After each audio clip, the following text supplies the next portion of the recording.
Good morning, Mr. Deslandes-Clark. Would you take the oath, please? Raise your hand and say the words, I swear by Almighty God I swear by Almighty God that I will tell the truth, that I will tell the truth, the whole truth, the whole truth, and nothing but the truth. and nothing but the truth. Miss Barrett. Thank you. Good morning. You are Sandra Deslandes-Clark. You have provided a Rule 8 response to the inquiry regarding the work that you've done as General Secretary of Semper Scotland. Yes. But I understand that this week you commenced a new role as Fair Play Advisor for Police Scotland. Is that right? Yes, that's correct. Will you remain involved in Semper? Yes, for the moment, yes. And in what capacity will you remain involved in Semper? Well, I am until the new General Secretary comes along, I'll fulfill that role. So you'll be acting General Secretary for the time being? Yeah, only on paper, but... And do you know when the new General Secretary is expected to start? Yeah, I think within the next 2 weeks. I see. Before you worked at Semper and now in your current role, you were a senior marketing and communications professional, is that right? Yes. So how did the change in roles from marketing to Semper come about? Well, it was very, very different because it's the private sector and now it's the public sector. But marketing is selling a concept, an idea. So they were familiar bits, so yes. And I understand that you've been General Secretary of Semper from January 2005 until this week, is that right? Yes, that's correct. And you are also a Vice Chair of CRER? Yes, I am. And an Executive Member of the National Association of Black Police Officers? That's correct. I know you've been following the inquiry, so you're probably aware that there's a blue folder of documents next to you. In a moment, I'll ask for your Rule 8 response to be put up on the screen in front of you, but if you prefer to look at the hard copies, they'll be shown to you as well, so you'll have both. If you want us to look at a document, just ask and we'll put it up on screen. If it's something that we don't have ready just now, we can arrange over a break for anything you like to be obtained and put up on screen as well. So if there's anything you want to refer to, just let me know. Sure.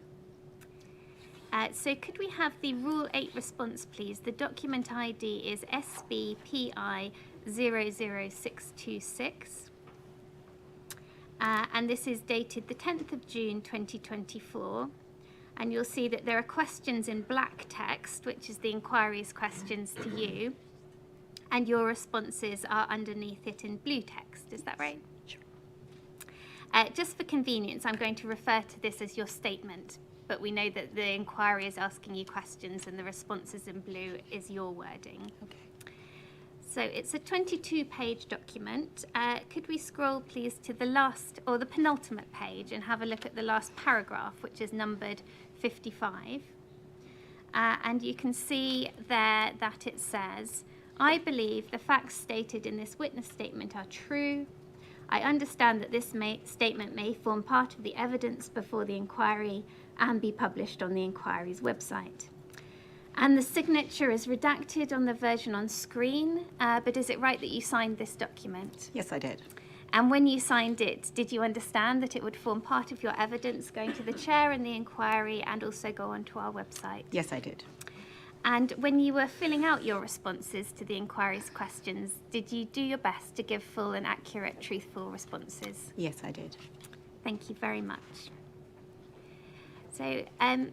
Deslandes-Clark, I'm going to start my questions to you this morning by asking you about some meanings of terms that you've referred to in your statement. So can we look, please, at page 1 of your statement and your answers to question 2. So you are asked to introduce the terms you prefer to use in the statement to refer to race and ethnicity. And you said, we at Semper Scotland use the term black as in political blackness from the anti-racist movements across the world. It's traditionally used in politics in the UK to refer to people of African, Asian, Arab and Caribbean descent, and generally non-whites. So could you explain a little bit about the concept of political blackness for us? Yes, we decided to use the term because of all the recent shadings that people come up with to distinguish themselves. And we're also very, very aware of the background people are coming from, that in some countries, some third world countries, you have people being likened more because of their lightness or whatever, and we don't want to put people through that trauma. Most importantly, we're too small as a minority group within Scotland for us to be broken up by colorism. Racism is racism, any way you put it, and we just thought that was more divisive than coming together with a strength and unity. So political blackness is a way of avoiding the divisiveness of colorism, in your view? Yes, it's a shared, the shared experience of racism, of not being one of us. We heard evidence earlier in this hearing from Professor Seer at Glasgow University, and he was asked to define the word black, and he said if he were to distill it, he would say that black can be an identity category that people self-define with, and they self-define as being potentially people of black African descent. But black can also be a political identity. It can be a vehicle of self-empowerment in the context of historic racism. And I wondered if that latter part of his definition, the political identity aspect, a vehicle of self-empowerment in the context of historic racism, was akin to the concept of political blackness that you're describing here in your statement. Definitely. It's less about the country you came from and more about you being disadvantaged because you do not look like the dominant group. So it's this thing about assigning us to a continent. We just think it's wrong because people come from everywhere. What do we call people who come from South America? You know what I mean? It's unhelpful. You go on to say in your next paragraph, most importantly, black in the phrase black and minority ethnic, BME, is used as a unifying term, an articulation of solidarity and the building of allies in relation to shared and common experiences of racism. Political black is not about colorism and shades of skin. And does that really just reinforce what you're saying, that black and minority ethnic, it's Yes. not about saying people from Africa, people from Asia, people from this continent, that continent? Yeah, definitely. You know, what does someone from Africa look like? You know what I mean? It's definitely not helpful when we're trying to unify the black voice as one, especially in even like in places like policing, you know, where you have all different shades of people, and we need them to come together because they do have shared experiences, and we just think it's unhelpful. You've also said in your statement that you use the word employees as an umbrella term to describe both officers and support staff. Is that right? Yes. And we know that police officers are not employees, they're servants of the Crown. But it's just a term to use everybody to come together as one. So we just say employees. And is it right that SEMPA works with both groups? You're not Yes. just for officers, you also work with Police Scotland staff? Oh, yes, definitely. So I'm going to go on now to ask you some questions about SEMPA, the organisation. Yes. And I'm going to start with the role of General Secretary. So can we look, please, at page 3 of your statement and your answers to question 6.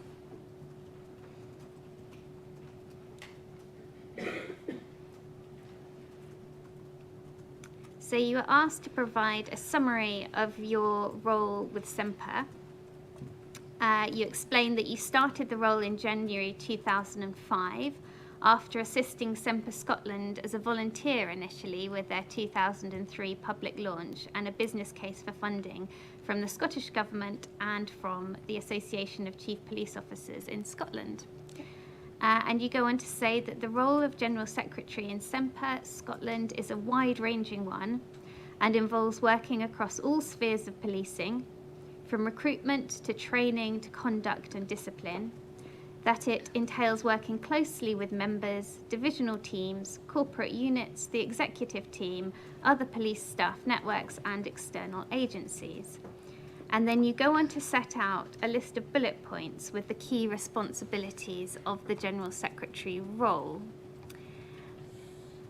Would it be fair to say that broadly the activities of Semper and the activities of the General Secretary of Semper can be divided into two categories? There are activities you perform supporting individual members. Yes. And there are activities you perform as part of more strategic work. Yes. So could you summarise just briefly for me the type of work you do supporting individual members of Semper? Yes. Well, in addition to signposting, just giving general advice, I also represent members of staff, employees for that matter, in cases of, in discrimination cases and cases of unfair treatment. So it's, like I said, it's broad because we also do things like consultations, reviews of policies. It's almost every aspect of policing. So it's a diverse portfolio of work that you've been doing. Yes. Then can I come on to the membership of Semper? Yeah. And that's at page 5 of your statement. You set out some details in response to question 8.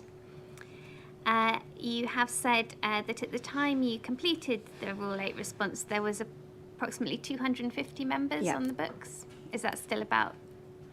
Yes, well, just like regular police numbers, they fluctuate. People retire, people join, so it would not have changed a lot since then. You also say that as at 2015, you had 159 members.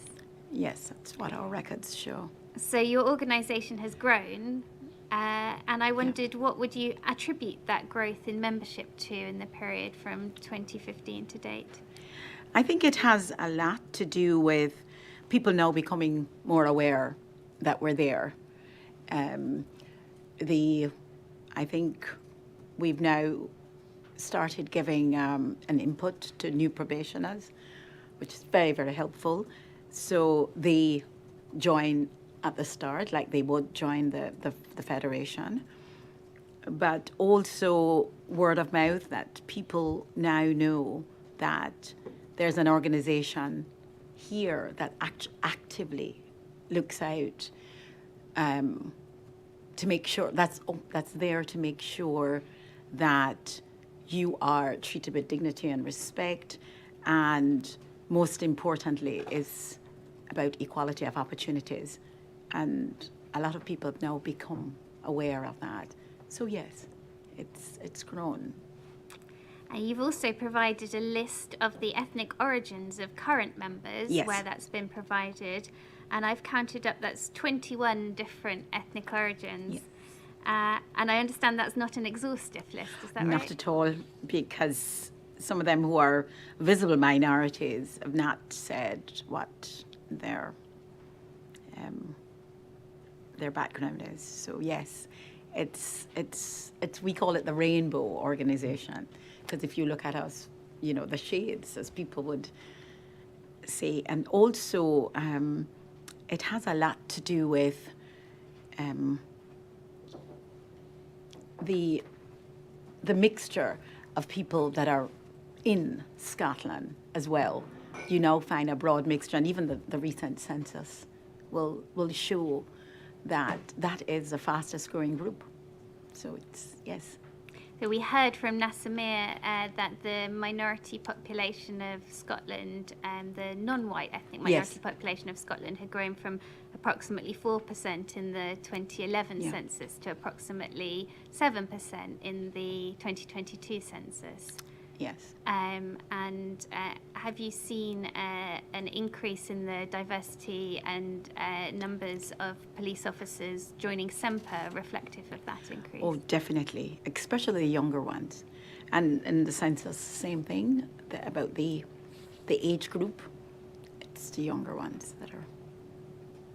So you say that membership is open to all officers and staff from ethnic minority backgrounds. Yes. And is it right that others outside that self-definition can join as an associate member? Yes, just as long as they support our aims and ambitions, and we have a lot of them, a lot of members from the dominant groups who join Semper because they believe in the work that we do and the concept of belonging, and they want to do their best to support us. And is it open for members of the senior leadership team to join Yes. Semper as an associate member? Yes. In fact, Steve Allen, that was here, was a member, and the retired chief, Ian Livingston, was a member. So some of the So they- witnesses we've heard Yes. from already in this hearing Yes. are former members, Yes. allied Associate members of members. Semper. I'm going to ask you next about funding for Semper. And it's at page 7 of your statement if you want to look. But I'll just run through some of the details that you've given us. Is it right that Semper is funded by a grant in aid from the Police Division of the Justice Department? Yes. And that, I understand, has not been increased since 2009? Despite every year asking for an increase, so. It's just the way it is, sadly. You've also mentioned that until 2013, you received a yearly grant from ACPOS, the Association of Chief Police Officers of Scotland. Yes, prior to the merger and Police Scotland forming, we got a fund that was from every single force.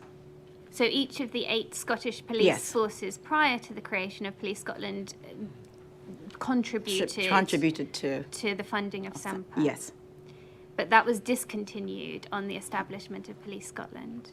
sadly, yes. So is it right that currently no part of your funding comes from Police Scotland? No.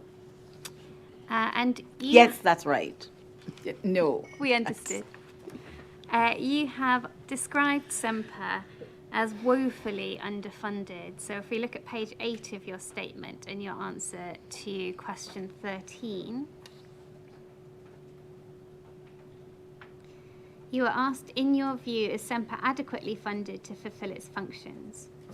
And you have replied that as an organisation that has brought about significant positive organisational change and budgetary savings, I feel Semper Scotland is woefully underfunded. Since 2013, the organisation has been surviving mainly on the goodwill of others. We're now unable to do basic things like provide specialist training with external contributors, reimburse members for travel expenses, afford ICT software and applications, attend community events, host extensive conferences, and offer promotional merchandise at most activities. So you've set out there some of the practical limitations that your funding settlement creates for you. Yes, that's correct. It is, despite our best efforts, everybody has no money, so we've become a bit cynical in that sense to say if it's a priority, you should find money. And we have saved, we've saved on, say, Police Scotland and Scottish Government in terms of ETs, recruitment, retention. You know what I mean? It's a biggie, and it's very disappointing, but it is what it is. So you've said that in your view, if it's a priority, the money will be found. We heard some evidence yesterday from Steve Allen, who you've mentioned, former associate member of Semper, former DCC at Police Scotland. And he talked about Semper and the types of activities that Semper was expected to provide, the level of engagement. And he said about funding, you don't want to set up a relationship where they're dependent on your patronage for all their resources and all their training and support. So it's a way of finding resourcing that independently you give them the best possible chance of engaging at the level you want them to engage at. And I think the failure to do that derives from unwitting ignorance or thoughtlessness. And he was talking about Semper in the context, Semper funding in the context that in 2015 he thought this was an indicator of institutional racism. And I just wondered whether you would take the view, or whether you have any comment on the potential view, that the level of funding is to a degree reflective of the level of value and priority accorded to a staff association such as Semper. Well, I would actually. It might be controversial, but I would. And this not only goes to Police Scotland, but to the Policing Division of Justice Department. If you think it's important as a government to see that we were set up in there as their response to the Stephen Lawrence, the Lord Macpherson inquiry, if that's a priority, you should be aware that you've not increased the funding for a long time. And so they can't operate in this landscape that's continually changing. And especially based on some of the cases, some of the, the cases all over the media, what people have been saying about racism and policing, and nothing has changed. Even since the George Floyd thing, I thought they would have upped their funding, but sadly that's not true. And to be fair, I must mention that Police Scotland has said they would give us things in, how can I put it now? They would try their best to give us things in kind. So non-financial support? Yes, non-financial. But I think there's perhaps a case, again, to say that perhaps they should give some financial thing at the moment. The big thing, again, that Semper Scotland wanted to highlight was about independence. So for us, it was more about the Scottish government, because we sat within the police division, because we didn't want to be controlled by a force. And that's relevant, because we've seen it happen down south, where if you challenge chief constables, they would shut them down, and that's not the case in Police Scotland, but we didn't want to get to that stage. So it was terribly important that our funding came from the same fund that Police Scotland gets, which is from the police division, but it sits within the police division. So I must admit that I am particularly disappointed with the police division that they did not realize, that they still haven't realized how important it is that we are seen as a valuable part of the police family. And could you tell us what you think Semper could achieve, which it perhaps cannot currently achieve, if funding were increased to a level that you considered was appropriate? Well, we would have, for a start, we'd have very, very trained members of our executive, because they support people, because they need to do research, because they need to work on their personal development. We would be able to train people, and that is terribly important. because we need to give them the confidence that it requires to be a representative or an advocate of someone who's broken. You need to know your stuff. So that alone is a biggie. The other one was about interaction with the communities out there, the BME communities. And I know this might seem glib to some people, but for us to interact with people out there, there is a monetary amount put on it. You know, for you to participate in events and stuff, there needs to be. We used to have cricket competitions with young minority young people. Football. We used to let them to go in and engage with them, so they see police officers as humans rather than rock up to have a recruitment event. We want them to see the police as the people in their communities. And so that is challenging as well. Do you know what I mean? Officers driving or taking trains to go to their to meetings to represent Semper, that has limited again. You know, so there are loads of things that we could have done. So there's a lot more that Semper would want to do if definitely. they had the funding to do it. Yes, just even workshops, network events where minority ethnic people see each other. Because we're all over the country. It's for someone to come down from Aberdeen for an event in Glasgow. There is a cost connected to it, you know, and these are the little things that seem small to someone, but they add up. But they're important that they see each other. You know, they're officers who will tell you they didn't even know that there are other minority ethnic officers because they just don't see them because they are either in satellite offices up north or in Dumfries and Galloway or something like that. So they're important. So accessing that community within Semper is important. Exactly. So, yeah. Another aspect of resourcing that you have mentioned, separately from financial funding, is time off for officers involved in Semper to carry out Semper activities.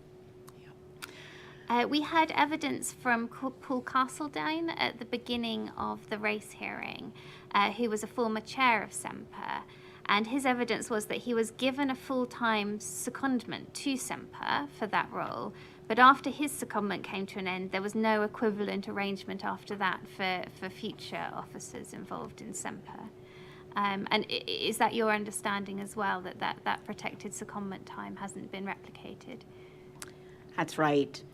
But to be fair to Police Scotland, and it's a real imperative is that there just aren't enough officers going around, and that is real.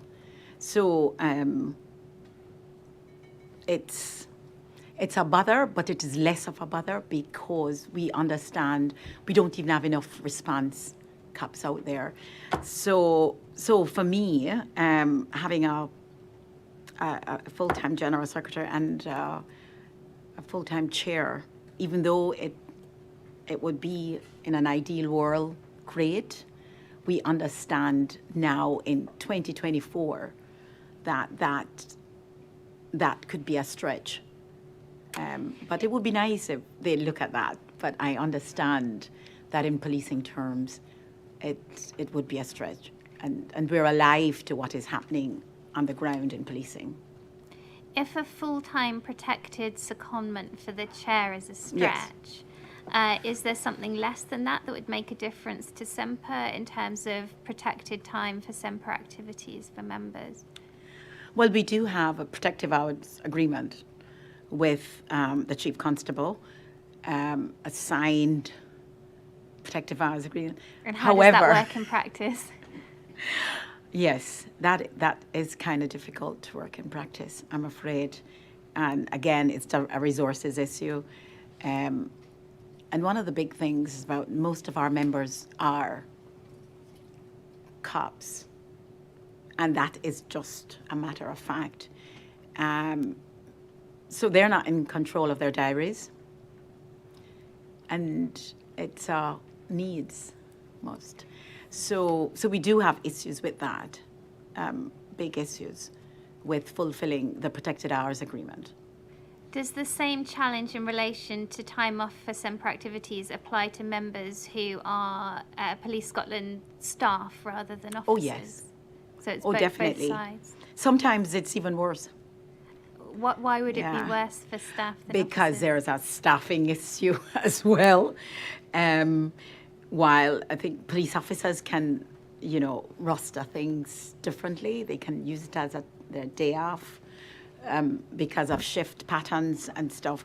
While a 9 to 5, for you to be absent for a whole day to come to a SEMPA Scotland Executive Committee meeting, which covers everything that happens during the month and the projects that you're working on, that's very challenging. Presumably there'd be a practical benefit for SEMPA if its members could take the time afforded under the Protected Hours Agreement to do the activities you want to encourage them to do.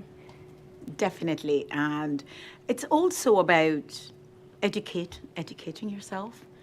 It takes time, and you need to take hours to focus on being an advocate, focus on learning about laws and best practice and those kinds of things. So it's not just coming and being there for the moment. It's much bigger than that. And as well as the practical benefit that you've outlined, would observation of the Protected Hours Agreement on the ground signal that the work of SEMPA was seen as valued and prioritised by Police Scotland?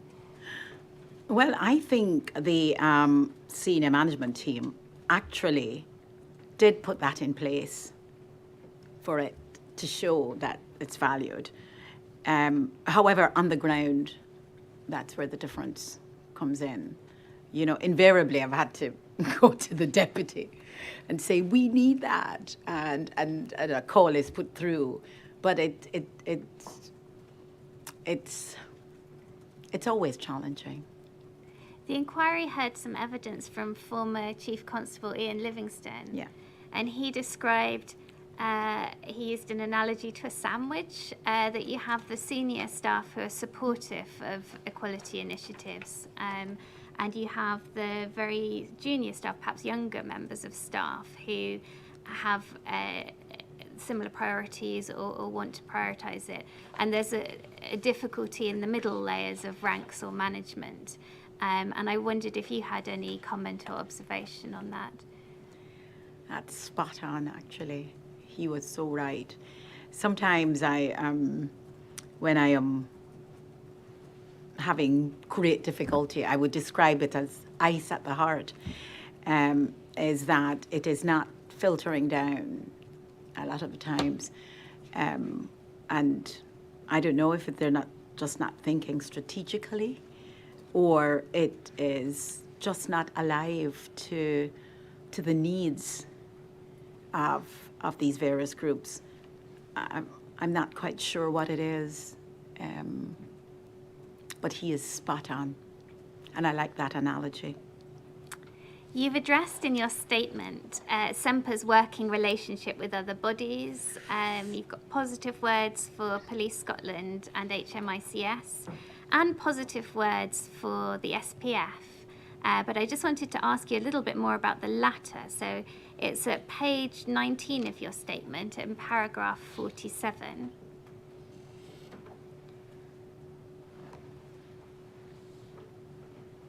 You say, in relation to the question, what is SEMPA's working relationship with the Scottish Police Federation? We have a strong working relationship with the executive team of the Scottish Police Federation. The General Secretaries from both organisations liaise regularly to discuss conduct cases and mutual assistance and to exchange ideas.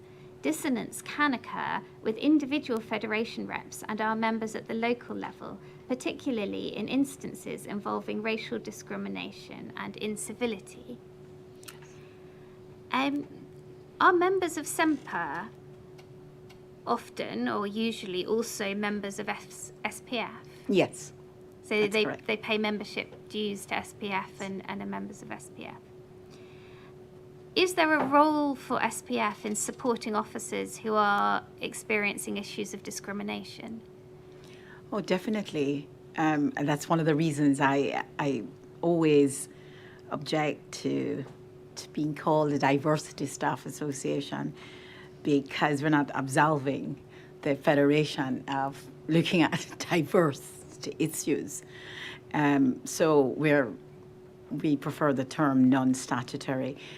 However, as a working relationship, I get on with everybody in the executive team of the federation. It's not an issue at all. We attend stuff. In fact, when Semper Scotland was being created, we got assistance from the federation, and that's why we have the same setup as in chair and general secretary. It's the same kind of ideas, and they actually helped. The real problem comes on the local level when the federation rep within the divisions don't see racism, don't see discrimination, and then we have that battle going on, which is, again, my usual term, totally unhelpful, because minority ethnic officers and officers in particular with the federation, they don't need validation. That's their story, that's their lived experience. And if you're paid to support my case, I think you should do it with the rigor that you do everything else. But again, in my opinion, I actually do think that they need training, the federation reps. It's terribly important if you are going to have all these different groups within policing, and you don't have the necessary empathy, the necessary understanding and knowledge to go out and advocate for particular groups. I think that's a big challenge that the federation has. Does the federation, or do the federation reps also support officers who are being investigated for conduct suspected of being discriminatory? Yes. And is there ever a tension between the functions of supporting the Federation's members who are making allegations of discrimination and need support in that regard, maybe for grievances, and the support provided to officers who are on the other side of the coin? Yes, a lot of our members find that, and that's why they come to Semper, because they're like, you're supporting both sides, and what's the probability of you taking one side over the other? So they come to Semper because we have the necessary knowledge and understanding about racial discrimination that the Federation rep perhaps doesn't have, and the impartiality that they perhaps don't have. So if I can summarise, is it fair to say SPF must support both sides? They've got duties to all of their members, but your members are telling you there's a perception that they do supporting BME or black minority ethnic officers' cases less well than they do the other side. Is that a perception? Is that fair or unfair? That is a perception. I don't know how they're going to handle that, but it is a perception, and I think they're very aware of it. having said that, the Federation have often brought cases to me to say, there's a racial element to this, you could have an input and stuff. So we do discuss conduct, in particular, conduct cases. We do have, there's some reps who will seek us out because they don't think they have the necessary knowledge. So there's a channel whereby the Federation can come to SEMPA for support, providing that input. Definitely. So Ian Livingston gave some evidence about the Scottish Police Federation, and he said that it can entirely be part of that movement for change. The potential they have is enormous. Their support to identify officers who conduct themselves contrary to our values and who act in a racist manner, I would expect that. I think that's right. He also went on to say that they need to look at themselves, they need to look at how representative they are, they need to look at how they are mobilising. And again, I would encourage them to do what I think they are doing. They're beginning to move forward. And I just wondered, in relation to that just latter part, are you seeing a change in Federation reps? Is there a progress, or is there a change, or is it static from your experience? It's very, very slow, but it is getting better. I know that the executive team want to work closer with us. They want to hear our experiences because they too want to learn, and so I think the will is there. They are willing to come on board. It will take time, and again, they change personnel within divisions, and it's just about training and choosing your reps very carefully, because a lot of them are out of touch, and if you are from the dominant group, this is understanding that you would never experience racism. And a lot of them don't get it, You say, I don't see race. Oh, I've known Johnny for years and he's a nice guy. And I'm like, why would he be racist to you? That's the kind of thing that I think it's missing, that necessary empathy.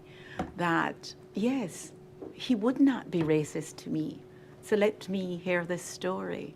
So there's a lot of that going around, and I am willing to work with the Federation. They're made arrangements to come through to our executive committee meetings to hear from everybody, just some of the things that they experience. And so the willingness is there. I'm hopeful.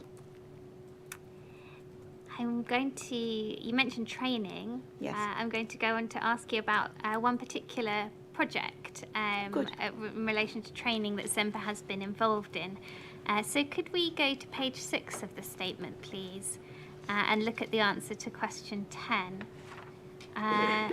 So question 10, we've just scrolled through on the screen. You can see there's a very long list of activities and projects that SEMPA has achieved on your current budget, and the chair has the statement and the whole list to take into account.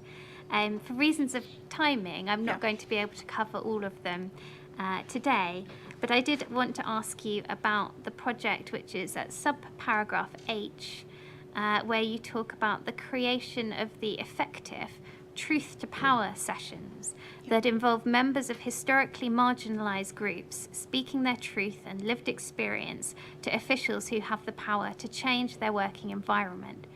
Those sessions led to the introduction of Police Scotland's action plans for individual EDI categories and helped to inform some of the bold moves implemented by the executive team. And I've got a few questions I want to ask you about the Truth to Power sessions. So first of all, how did the Truth to Power sessions come about? What was the inception of this project? Yes, well, I worked very closely with DCC, Fiona Taylor, and she was a EDI lead, and I at the point of Judge Floyd's murder, I sent a list of recommendations to Police Scotland about how we can bring that scrutiny to police policies and procedures to bring about public trust and confidence. And in that, we spoke about things like hearing what minority ethnic people within the service have to say. And I'm very, very aware that the chief sits 8 ranks above the officers that are mainly BME. And by the time things reach them, they're sanitized within an inch of their lives. That's just what it is, totally varnished. So they never get a chance to hear all the policies that they have approved, supported, and agreed on, how they are implemented on the ground. So I came up with this thing about why don't we have people speak their truth to the powerful people who can actually make a difference to their working careers. The idea at its inception was people can speak their truth to the people with power to make a difference. So how does that work? What does a Speak Truth to Power session involve? So it's kind of intimate, because not a lot of people want to open up that file and go over it in a room of others. And it involved the Deputy Chief Constable sitting down with someone who take notes. And if officers do not want her to take it any further, she wouldn't. But they just want to talk about their experience of policing. So she did that. There are maximum 5 people there because we do want to give them time. So she had like 2-hour windows out of her day where she just focuses on those officers. And they told her about how they felt the system was in terms of procedural justice, in terms of the subcultures, in terms of retention, promotion, and would they have their families come in, and just their general feel of policing. And Fiona Taylor was genuinely shocked, because she thought she had policies that protect these people. And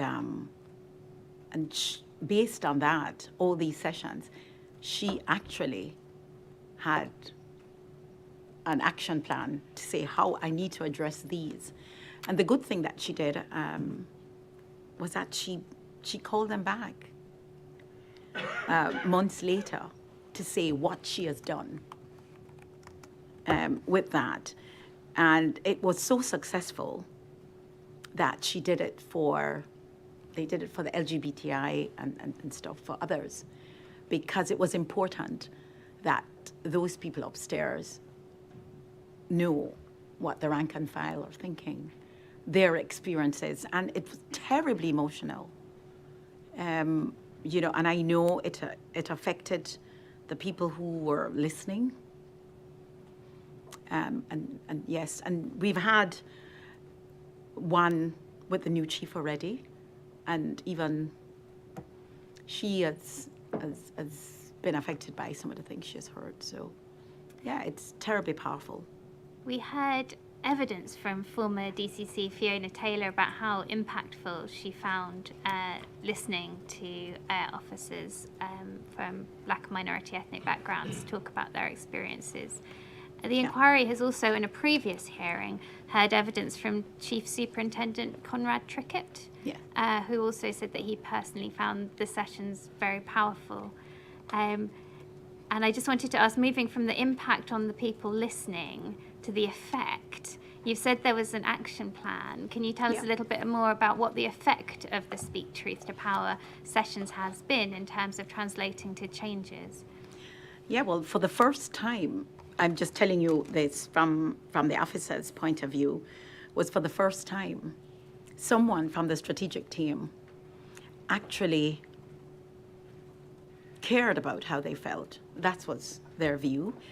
And actually thought it was important to come back and see, I heard you. I listened. And I'm doing this. And I'm doing that. And for me, we can't have enough of that, because one of the things, that I've always struggled with was about not treating people as individuals. Making blanket statements, making blanket policies without thinking about the effect it has. And most importantly was, is your policy working? Can it be manipulated to fit someone's narrative or someone's outcome? Do you need to have more robust policies to look after the most vulnerable? And that, for me, was one of the successes of the Truth to Power, is that the people upstairs are like, let's check with and see if this is happening on the ground. And that's been happening more now than ever.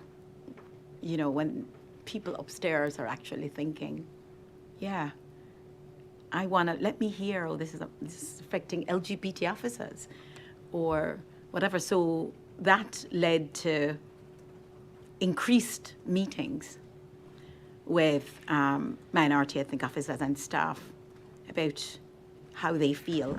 So, for instance, it led to what we call open forums with minority ethnic officers and staff, with the deputy and the chief, in a room of, everybody comes from all over, from Aberdeen, I'm picking on Aberdeen, Inverness, and talk to senior leaders about training, about development, mainly about promotions. But you know what I mean, that kind of thing. And they hear it out in public. We've had officers cry in these BME forums out with Truth to Power because they're so overcome by their own stories, and opening those files that they've totally shut off and put to the back of their heads so they can get up the next day and go to work. We will touch on the issue of promotions that you've raised. I hear that's a priority. I just wanted to ask a little bit about the impact then on the officers, because you said it's things that people have tucked away in the back of their heads, so they can get up in the morning and go to work. Is there a burden on individual officers coming and recounting things that could be traumatic to senior officers? And I wondered whether that's acknowledged or how it might be handled. Yeah, well, that's the premise of the Truth to Power, is that they would do something about it.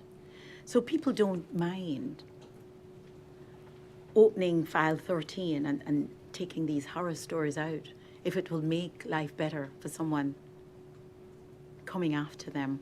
And they've said that out in public, to say, I am doing this because I have locked it away because it is not healthy for me to keep dragging it out.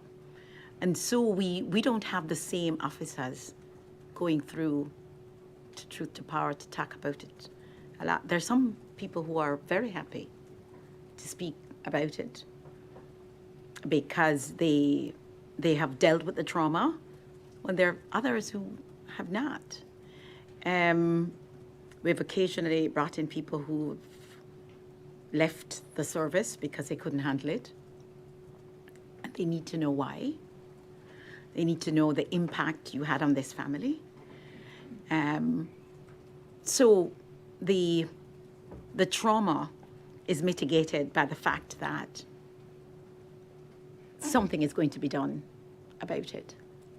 And in terms of something being done, in your paragraph H, You have said that the sessions help to inform some of the bold moves implemented by the executive team. Yeah. We've had a lot of evidence over the course of this hearing about things that have been done, but I wondered what you were referring to when you say there were bold moves implemented by the executive team.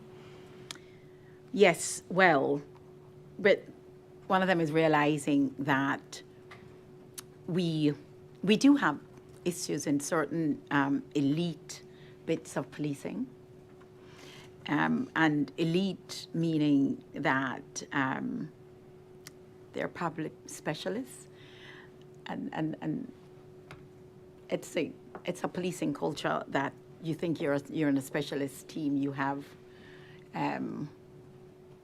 it's just a kind of clique thing. So Police Scotland wants to get to that. So they're actually doing things about the bullying and the harassment and those things that are involved there. In particular, we're talking about now PSD, which is for the people who don't know professional standards, who actually look into cases.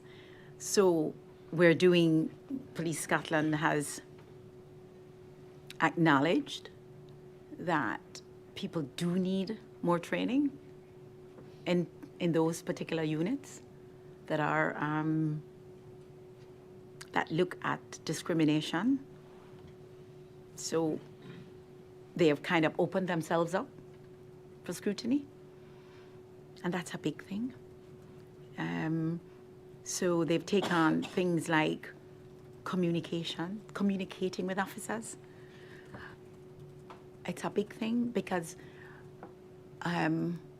those departments were always seen as closed.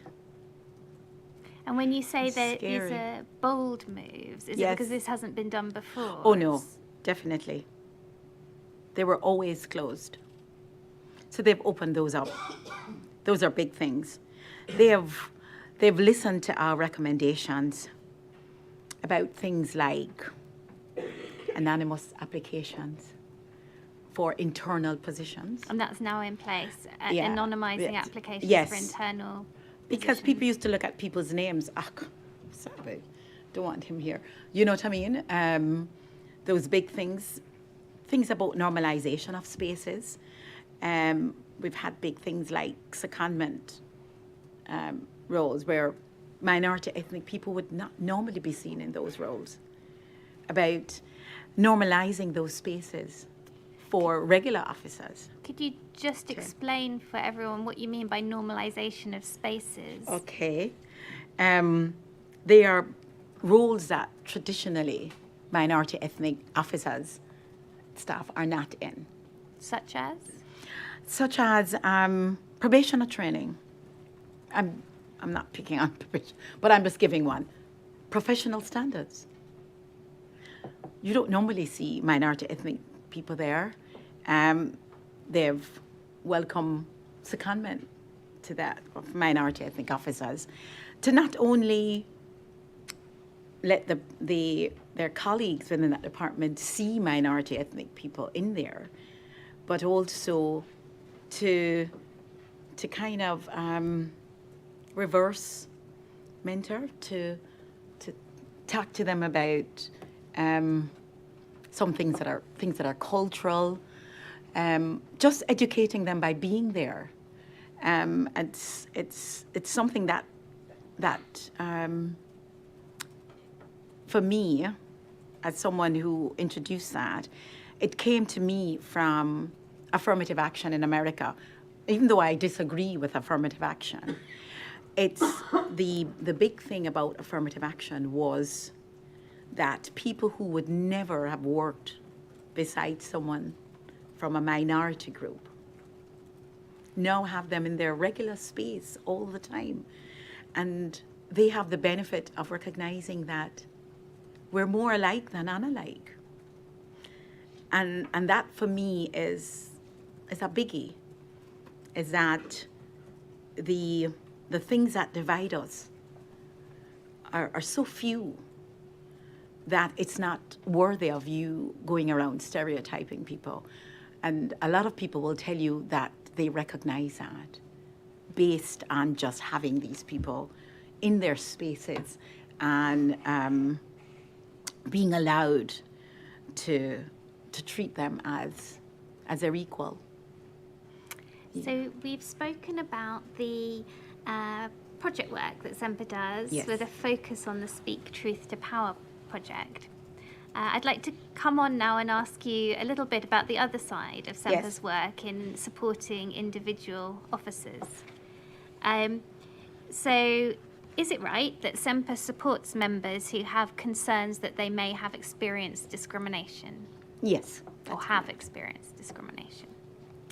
Can you explain how Semper would come to be involved in such a case of alleged discrimination? What would happen? Yes, well, officers come to us, officers and staff come to us sometimes from the beginning, from the outset. Sometimes it's because they think they're not being adequately represented by the trade union or the federation. And sometimes it's their boss that comes through us and say there is an issue here. So they'd come to us, and we get. And when they come their to you, permission. is that via a Semper member that they know in the force, or do they call you, or what's the avenue? They generally email or call to say, I have an issue and I'd like to come and speak to you. And a lot of them would like to do it out with the environs of the police, of their station or whatever, because it's a big thing to challenge bad behavior. So a lot of them will ask to meet you out with the service, and we have them give us authorization to represent them. That's the first thing. And invariably, I would ask them for a timeline, but I would let them tell us their stories. In particular, I support most minority ethnic officers who come to me. There are times when what they've done is wrong, and I'm very alive to that. And I would tell them that it's not necessarily a race, just in case somebody's thinking every minority ethnic officer who comes in front of us has not done anything wrong. Sometimes I will tell them it's not a race issue, but I will support them because on a welfare basis, and I will be there to make sure that the punishment fits the crime, so to speak, that they are not unjustly punished for what they've done. So it's not just we will blindly support you, and that doesn't happen very often, but it does. So I just need to put that on record that we do have, minority ethnic officers who have fallen foul of the system. They're allowed to, just like everybody else. But it's to make sure that they're not unjustly treated because of who they are or their identity. I'm interested, you just said they're allowed to like anybody else. Do you feel like there's a higher standard that your members are being held to in some way? Well, some of them feel that way.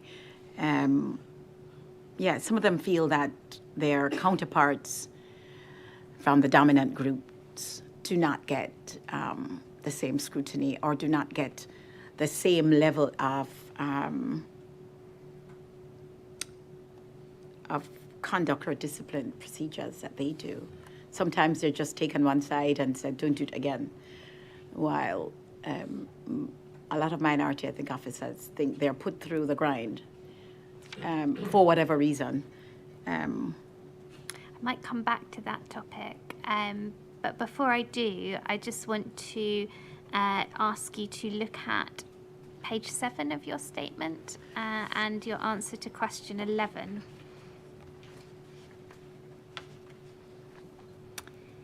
question 11, you were asked, has Semper developed institutional knowledge regarding the experiences of black and minority ethnic officers, special constables and police staff in Police Scotland?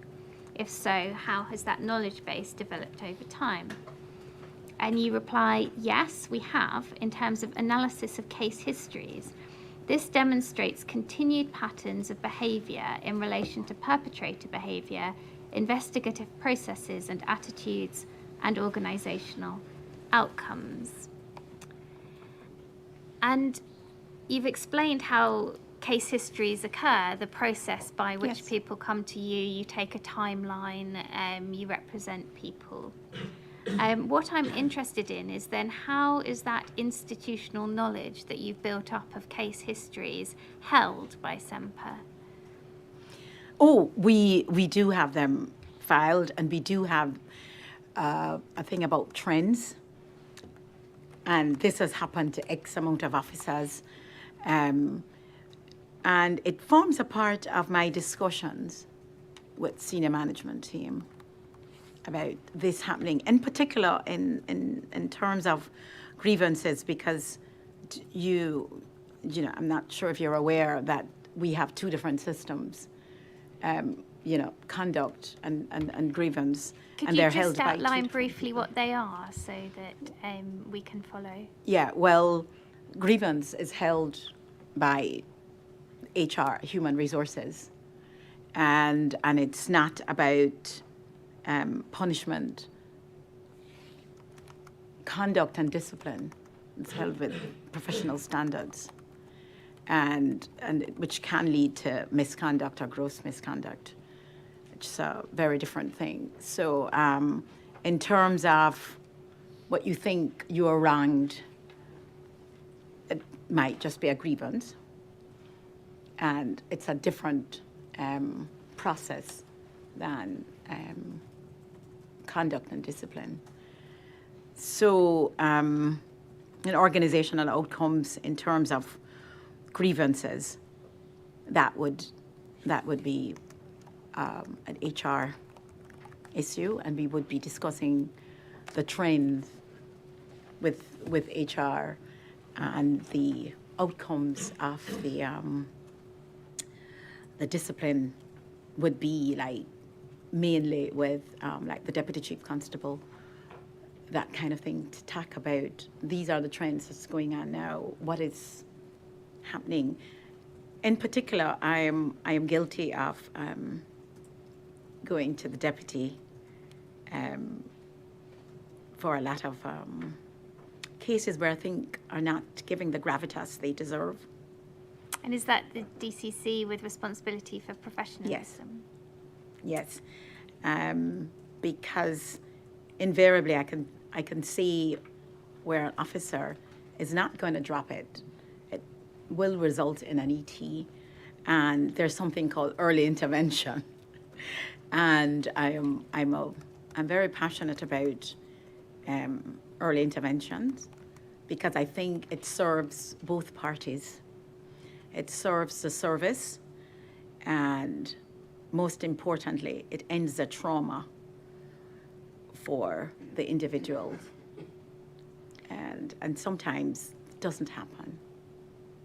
My next question was going to be whether there were structures in place to protect Semper's institutional knowledge of case histories as you move into your new role. But you've told me these are kept in files, you analyse trends. Is there anything else you might want to say about how institutional knowledge will be protected? Well, it's a joke that I'm corporate history.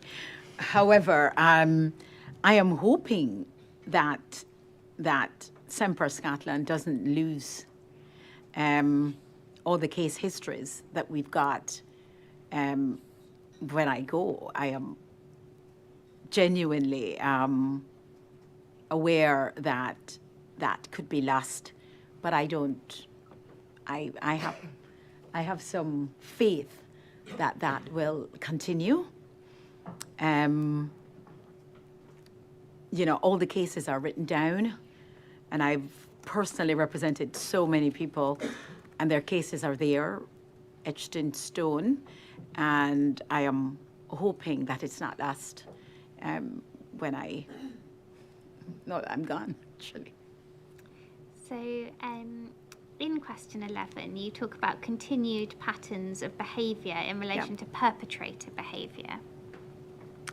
What would you say are the most common concerns or frustrations about perpetrator behaviour that your members come to you with? Invariably, the people who perpetrate incivility, bullying and harassment are normally the ones who everybody else is afraid of in the shift. And the ones with the most influence and the most power. And nobody wants to speak up against them. It's a biggie for me in policing. But what do we do with the perpetrators? How do we send that message? Do we move them? Sometimes it's best that we move the victim because the bad behavior is entrenched. So moving the perpetrator isn't going to happen, isn't going to change when the perpetrator leaves, because we're still in small areas. I know it sounds 20-odd thousand people, that it sounds particularly big, but because you stay in policing for 30-odd years, sometimes it's difficult to get away from the influence of particular people. The behaviors of perpetrators that, for me, is troubling in policing is, do we actually just take the perpetrator's word for it? I didn't say that, I didn't do that. Or do we go and dig into their patterns of behavior? Do we dig into how they treat other people in grievances over the years? I am not sure that those things are taken into consideration when we look at perpetrator behaviors. It's always this case stands on its own. And because of how racism is and how subtle racism is at times, we can't rely on, let's just look at this case in silo. It's something that I'm thinking Police Scotland is ready to explore. And that is that's what they have related to me, that they are willing to look at the broader behaviors of people, because perpetrators, when we put things in isolation, it just never works. We're missing a trick. I do want to come back and ask you some more about the theme of patterns of behaviour. Yes. So I will ask you something else about that. But before I do, you've talked about the types of concerns or frustrations members bring you being incivility, bullying, harassment by a perhaps more powerful or dominant person on a shift or in a group. Yep. Would that have been a similar picture in 2015, or has there been a change over time in relation to the types of conduct and concerns that are being brought to SEMPA? No, I think they've remained largely the same, actually. I think racism is racism, and it hasn't changed. It has gone a bit covert. But people who have issues with people's identity, they never change. And when the spotlight is taken away, when this inquiry is gone and the spotlight on race has changed, those people who have issues will revert to their default position. So I don't think it has changed. I'm sorry. Is there a range range. So you say racism is racism, gone covert perhaps. But is there a range of conduct from less serious to more serious that's being brought to Semper? Yes, I think a lot of young officers are now more willing to come forward. It's amazing, and in particular, since the chief constable said they're institutionally racist, it's that feeling of they've acknowledged it. So I will be less pressed to validate my story. So that for me was awesome that the retired chief constable said, because it is as if you're acknowledging that it's not in the person's head, it's real. And Sir Ian has no idea how the relief that he brought to so many officers. At least to me, it was a very emotional day for me when he said that, because it's as if, whew, finally, we can begin to heal the wound. You know, we have lanced the boil, and now the wound can heal, because we are not sitting down saying you're making it up, or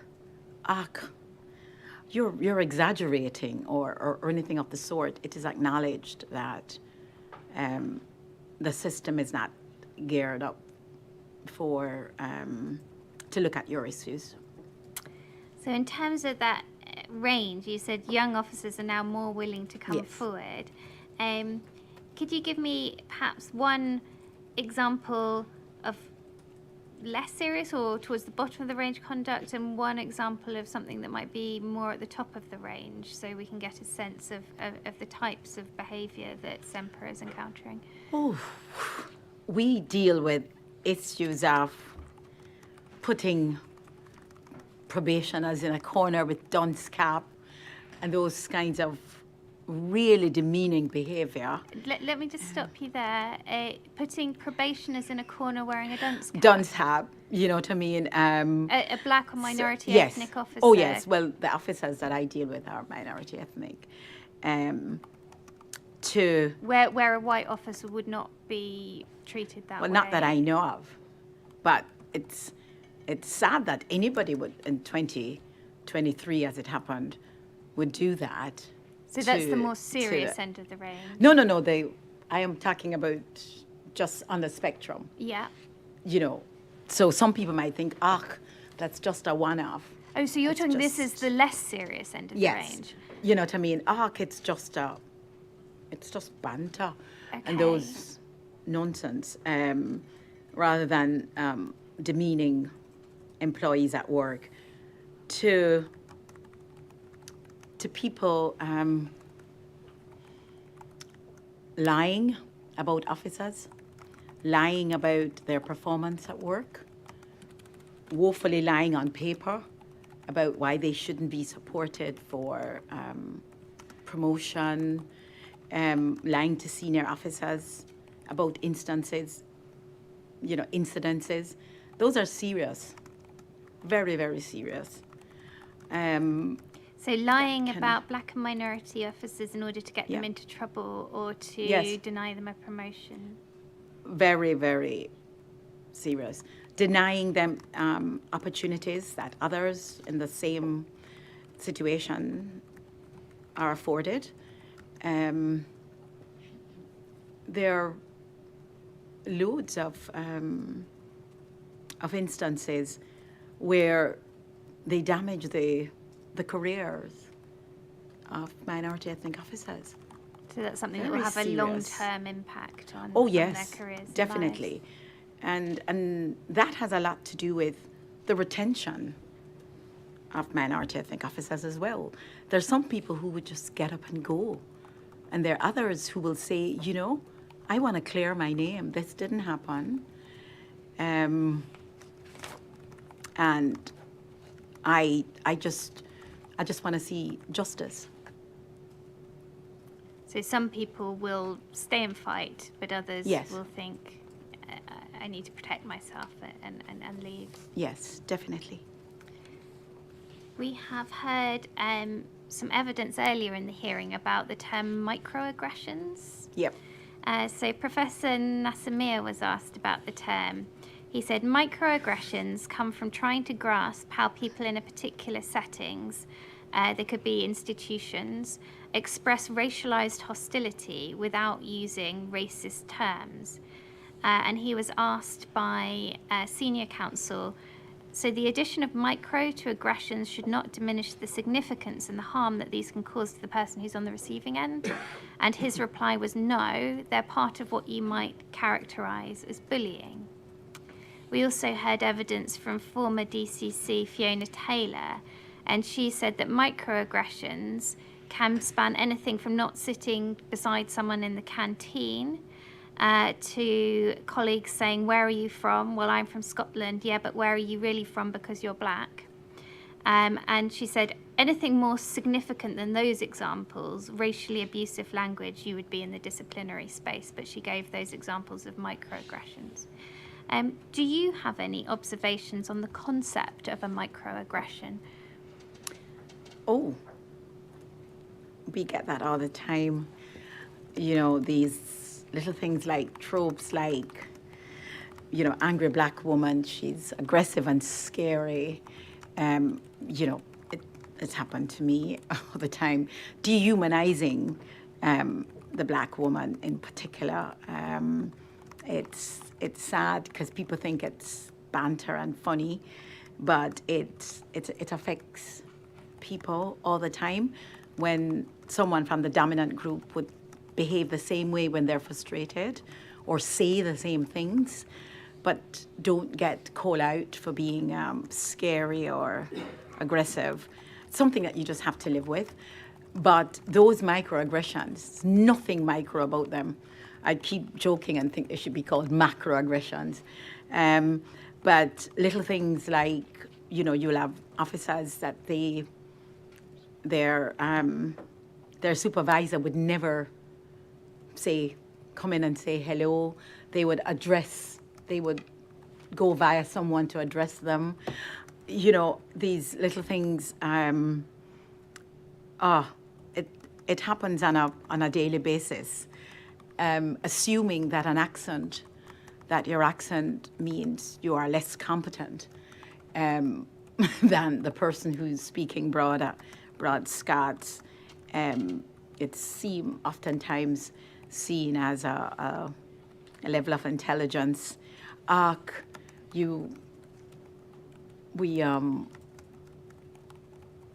We don't understand. Do you have that word in you know what I mean? Things that are designed to belittle you, and there are a lot of microaggressions that even go unchecked by minority ethnic people, as well. You know, things that are designed to put you back in your box. You know, like you're all excited and but. Tell me, what Jamaicans do, what, you know, just remember, you're not one of us, just, you know, go back.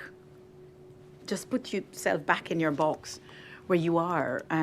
It's something that is, that you have to deal with and you have to psych yourself up.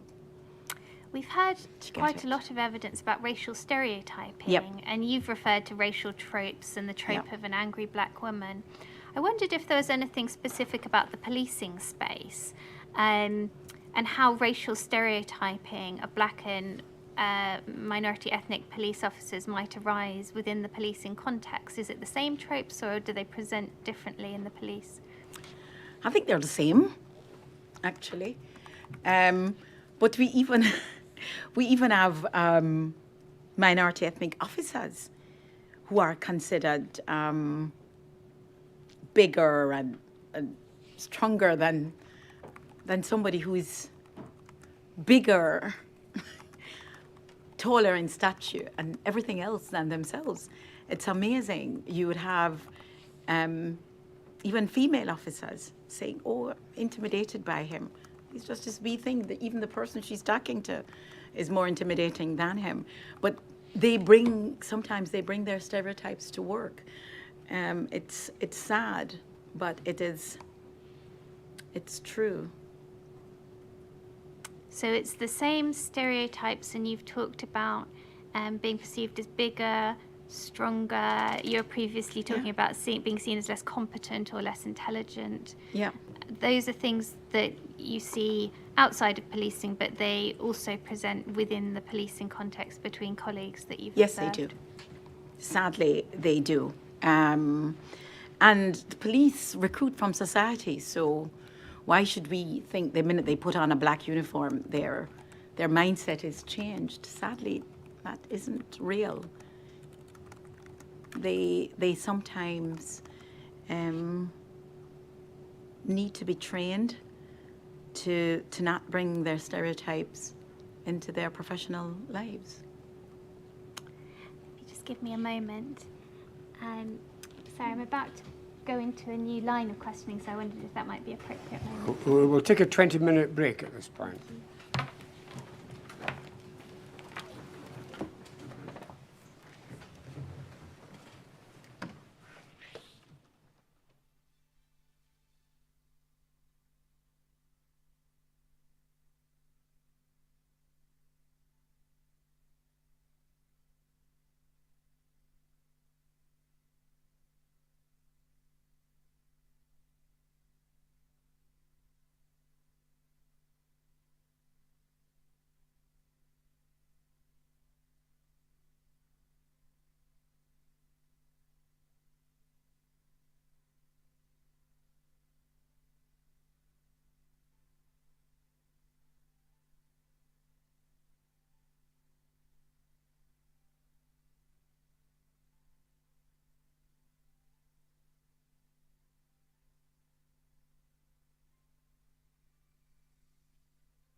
this ballot.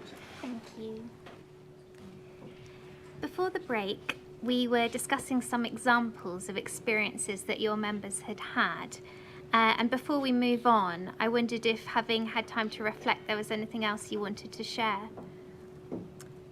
Yeah, it was one of the things when you said microaggressions, something just as I walked out, I remember something like your name, pronunciation of your name. You have this thing about not being able to pronounce your name, even when your name is phonetically spelled exactly as though it's pronounced. So you just come up with, let's call you that instead, you know. So let's call you a nickname instead yes, of your actual rather name. than trying to pronounce my name. And I for one, find that kind of disrespectful. And I always wonder how people who can't pronounce your name can pronounce Tchaikovsky and Chopin because they don't want to. You know what I mean? If you can pronounce Tchaikovsky, you can pronounce my name. You know, so, but it's something to constantly make you know your place. You know, I mean, we'll just, officers, let me see, here is Ben. We'll just call you Ben.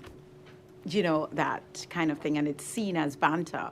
But if you can't take the time out to find out my name, how to pronounce my name, it's just another form of the disrespect, the level of respect you want to show me.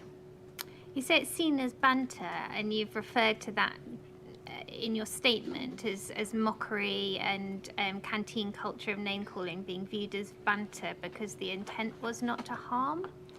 Yes. And just as a follow-up, I wondered what you thought about the distinction where the intention in calling someone by a nickname might not be to dehumanize them and put them in their place, but that might be the effect. Do you think that has an impact on the severity of the behavior? Well, for instance, with the name calling, if you could be, if you're nice enough to ask me how to pronounce my name and to call me by my name occasionally until we know each other and then you have a nickname for me, maybe that might be taken a different way from you or just looking at my name and like, I have probationers.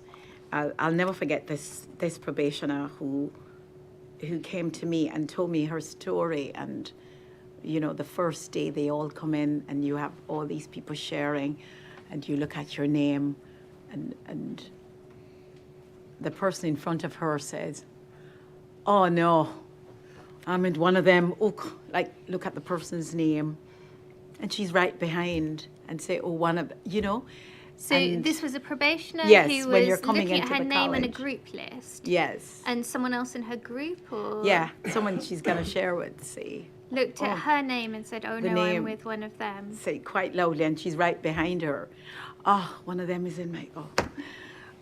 You know, it's that your name is this signal that you are so different, and you must always remember that. So are we gonna call you something else? Because I can't call you Sandra. It's too difficult to pronounce, or whatever, you know.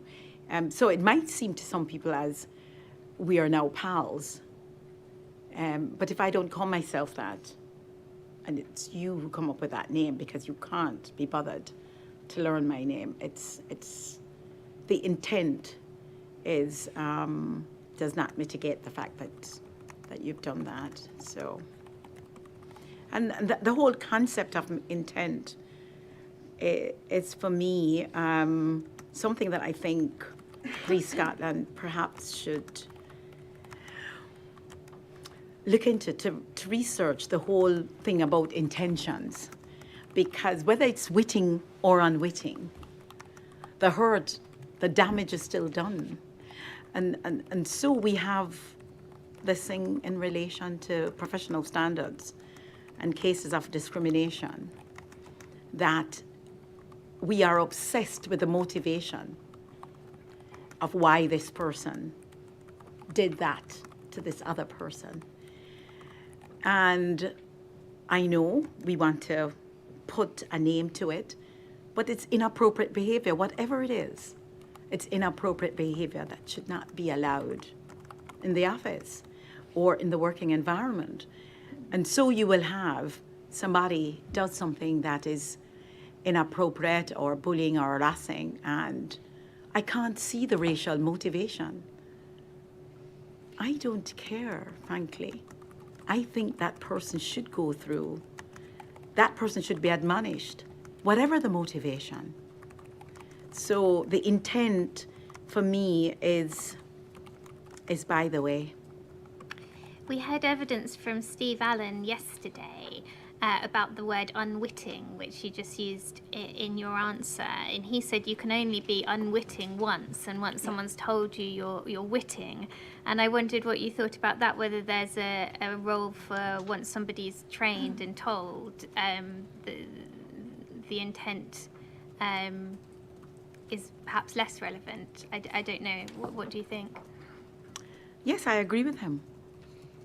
You can only do it once. The minute you're told, you can't say, "Oh, I didn't know." You know, and that's one of the big things about probation or training, and those kinds of things, about letting probationers take time out to focus on what is witting and what is unwitting, because invariably, when you're doing your job as response officers out there, you will respond to the situation. And if you are not in that mindset that I must act professional at all times, I must not do my job based on my stereotype, you lose that. So every now and then, we should take time out to let people focus on the things that are important professionally, that you will need to make decisions on in no time. And that, for me, goes a long way about witting and unwitting. If you've been told about reacting to your stereotypes, and that you sometimes have this thing in the back of your head that says, hey, let's not assume that this person walking through the airport is a drug dealer or a terrorist. Just for a second, she might just be a regular black person walking and going on holidays. You know what I mean? So those things lead to racial profiling and all those dreadful things that minority ethnic people go through. The next area of questioning that I want to move on to is about potential barriers to raising complaints of discrimination and what happens when a complaint is raised. You spoke before the break in one of your answers about the difficulty some members of SEMPA had speaking up where the perpetrator was powerful or a dominant person on their shift or in a group. And I wanted us to look at a document. It's document number PS 18903, and it will appear in front of you.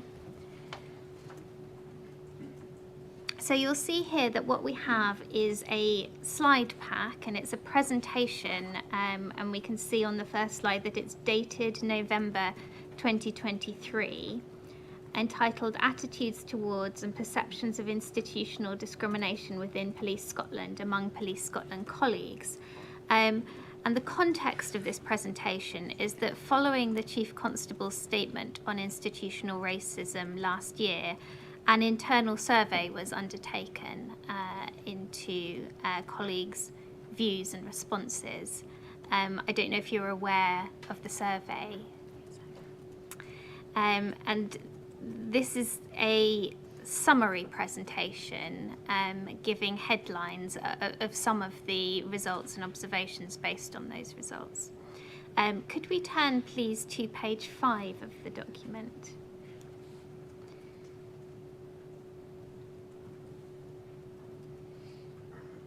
And if we look at the second box on the page, second from the left, it says, those occupying a minoritized status or statuses often perceive institutional discrimination as an issue for the service. This perception is not seen across all colleagues. So, bearing that in mind, can we also now look at slide 9, page 9 of the document?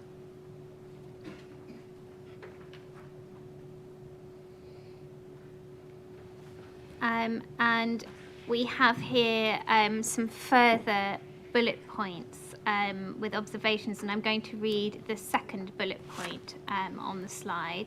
It says, agreement that institutional discrimination is an issue for Police Scotland is reported highest among minority ethnic, excluding white minority respondents.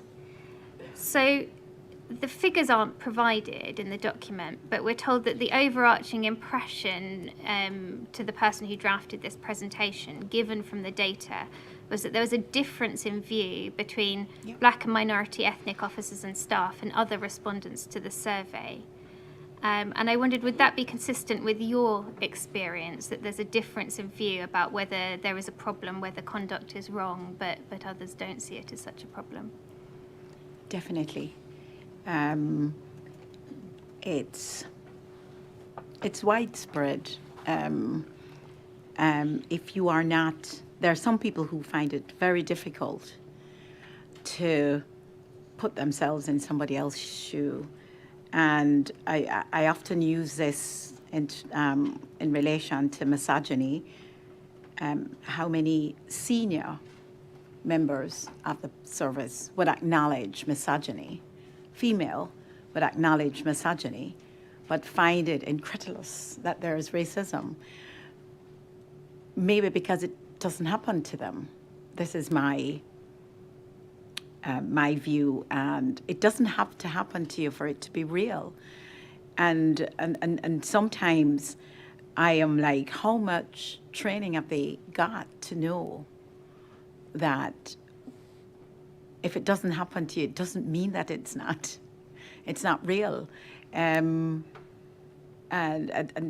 sometimes it's beyond training even. It's that you just lack the necessary empathy and understanding and knowledge of other people's issues. And when you say it's beyond training, do you mean it can't be fixed by training, or it's... Sometimes I'm going to be honest, and I'm giving you Sandra's perspective. We're interested in your perspective. That's why we're asking you to give evidence. So please do. Sometimes you just lack that empathy. And there's some roles that perhaps you should not be in because they require empathy. For you to excel at it, it requires empathy. And whether we like it or not, we do live in a touchy-feely world. And a lot of people think this does not make you lacking empathy doesn't exclude you from being in that service role. I think it does. This is me, Sandra. I think you have to be able to put yourself in that person's shoe. Oftentimes, the role of a police officer, it dehumanizes you sometimes because you see the excesses of human nature. So you have to put your emotions to one side to get the job done. And that's right and proper, and you have to right do that. And proper. However, there are times when you calling on that human side is going to get the job done. And they're not mutually exclusive at all. And some people just don't get that. So things like EDI are seen to some people as soft, the softer side of policing. And I call that 21st century policing. You know, that's how you gather intelligence. That's how you de-escalate situations.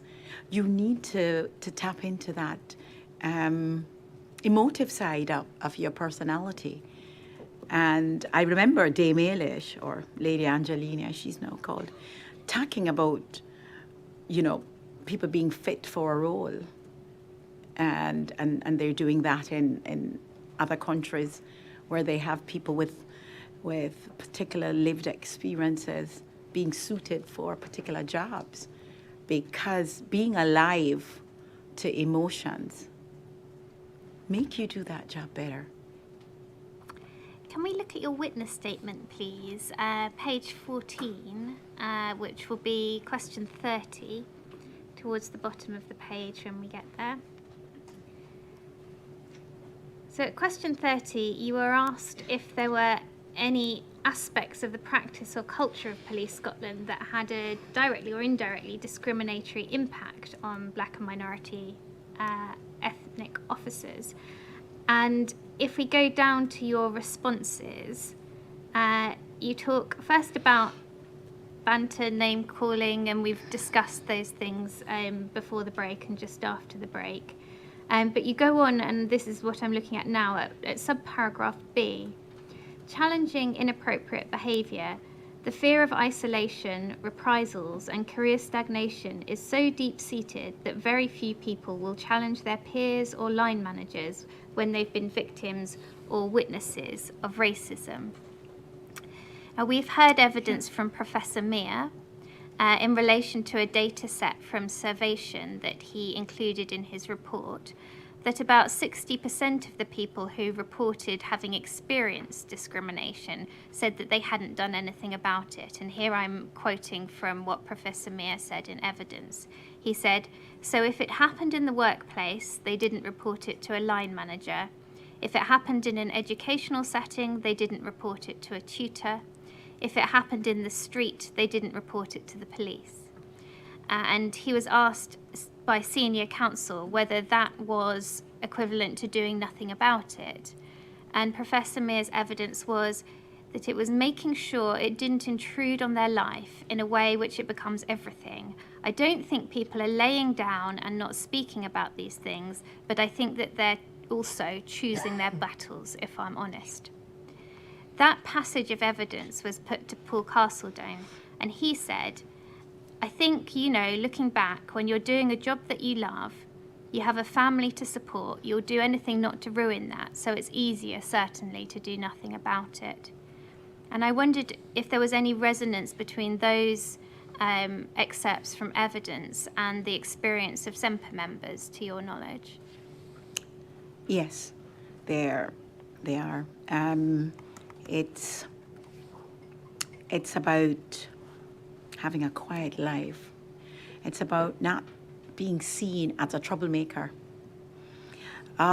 Playing the race card. Chip on your shoulders. It's always turned on the victim as if you are going out looking for racism. People come and say, "Oh, I don't want to sound like I'm looking for it." And I'm like, who gets up in the morning looking for racism? It's also, the biggest part of it is about exclusion.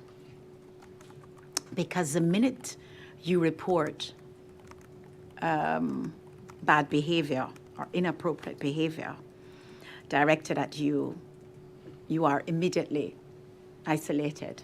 Nobody wants what's happening to you to happen to them. Nobody wants to be seen as your friend, so you somehow agree with that person.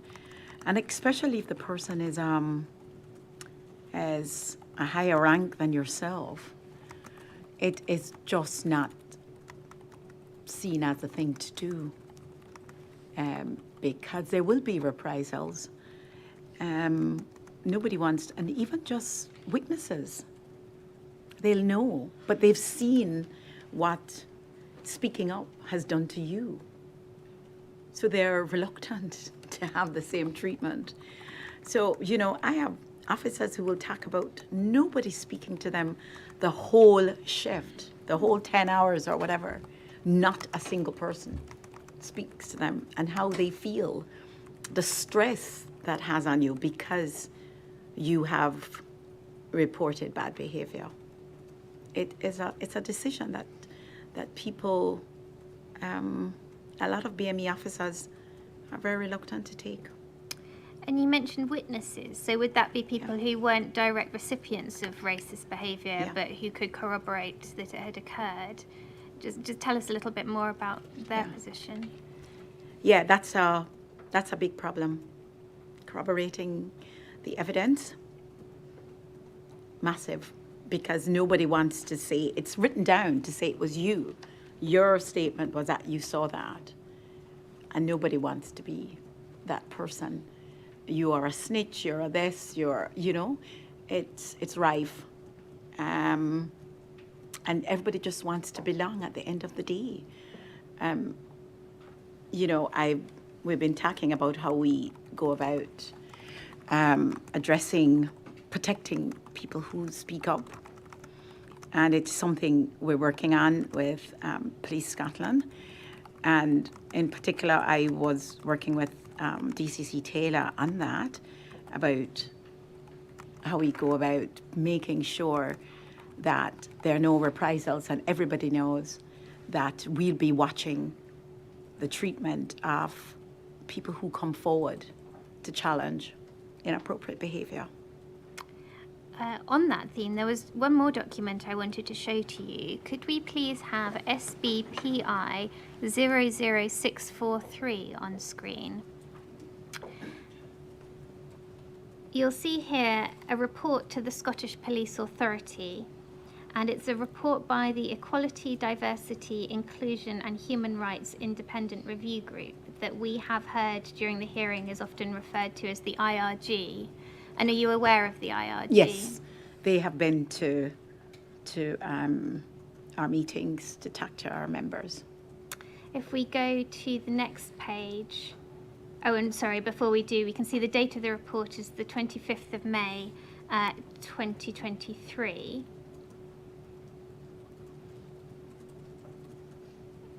And we'll see on the next page that this is the first interim report, it is a group established by Police Scotland in 2021 whose work is ongoing. Yeah. You said that the IRG spoke to SEMPA members. Yes. Did SEMPA have some input into this report? Were you consulted on it? Well, no, it's an independent report, but they have come and listened to our members and they've asked me a number of things about training and cases of discrimination and stuff. So yes, they have. So you were consulted in the sense that they asked your They've asked input, us, but not on what the report should say. Yes, at the end so of the I'm day. not. It was my clumsy question. No, I'm not aware of the bits that they have taken for their full report, but they have spoken to us. So can we go within the report then, please, to page 9?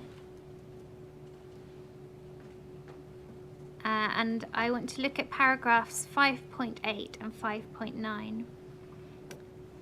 So this is in a section about complaints and grievances. And the report authors say, we encountered a degree of scepticism and even outright fear about raising concerns at all, either informally or formally, because it can just lead to the person being moved and the issue being avoided. We heard of people being punished for raising issues or concerns, for example, being sidelined within teams or moved to a less convenient location. We also heard of poor behaviour being known and seen in plain sight, with no action being taken. A vicious circle of the personnel affected not having the confidence to report concerns, peers not speaking up, and managers not taking action, exacerbated where the concern relates to a manager. And is that consistent with the evidence that you've just been giving to the chair in the inquiry? Definitely. It's spot on. It's something that is endemic, and we need to sit down and do some bold moves to protect people, to let people think that speaking up is not the wrong thing to do. And it's amazing because I find this very, very weird in the role as somebody who's an officer of the law, somebody who challenges bad behavior every day of the week out in the public, that they would turn a blind eye to something happening right beside them. And I often say to them, you've taken an oath to serve your communities. There is an internal community, and the person beside you is a member of your community. Why would you would arrest somebody for behaving like that, but you wouldn't say anything to that? That is how deep-rooted that fear of reprisal is. So you have people who some would say are good people, but I'm one of them who say, maybe you're not so good, because your role is to challenge bad behavior in all communities, to all publics that you serve, the internal public, the external public. And you would have somebody being harassed and abused every day, and you say nothing. So I'm a bit straight on that one. So you've mentioned that you serve, or the officers serve, the internal public, the external public. Yes. You've talked about people being afraid of reprisals and witnessing harassment and abuse and not speaking up. And you've given examples in relation to where you might have witnessed a colleague having a bad experience but not coming forward to corroborate. I'm just interested in the last part of your last answer in relation to external as well. In your view, is there an issue with witnessing behaviour towards members of the public and being afraid to complain about that or report it? Is that for police officers you're saying? Yeah, so I wondered what you were talking about when you talked about external communities. Are you talking about police officers who see their colleagues treating members of the public badly and being afraid to speak up or report it? Well, that is a part of it as well.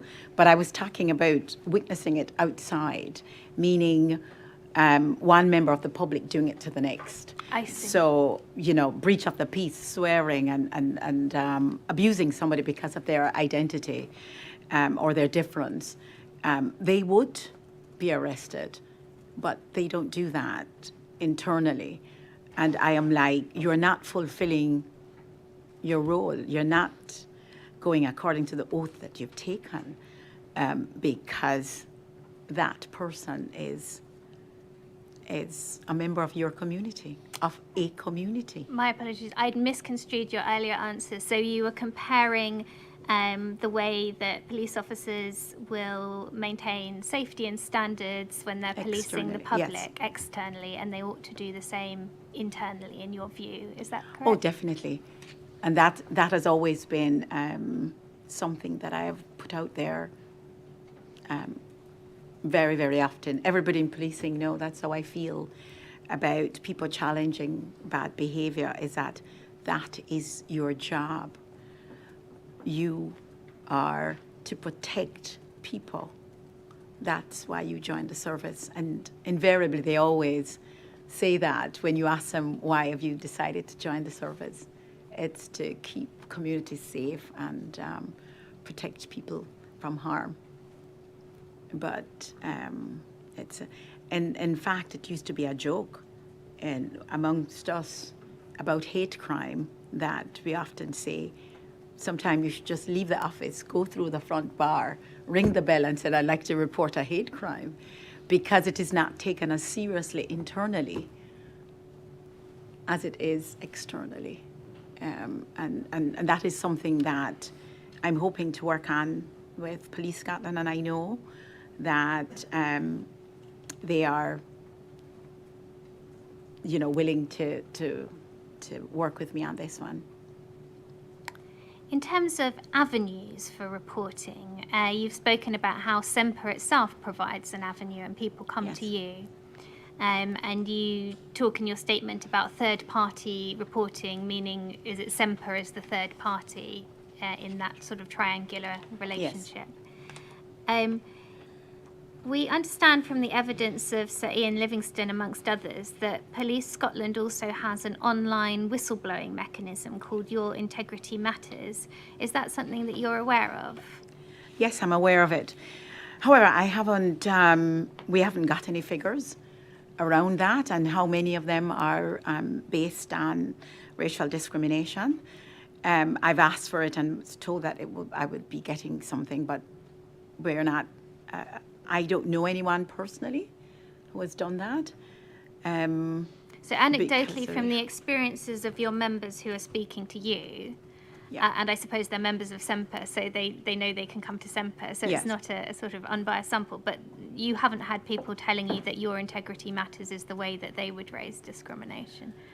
Well, I've not had a single officer or staff come to me and told me that they have raised it via that.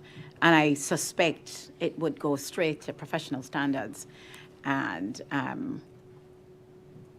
it will be dealt with via that method. But I wouldn't know of the outcomes or anything of the sort. But I have raised that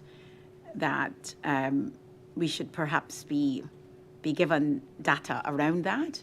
So we're seeing the big picture rather than just the other ones. So. We heard evidence from former DCC Fiona Taylor, as you know, and she talked about reporting mechanisms. Yep. She talked about the whistleblowing process and procedures, which we've just touched on. And she also talked about staff associations such as SEMPA and had words of praise for the staff associations.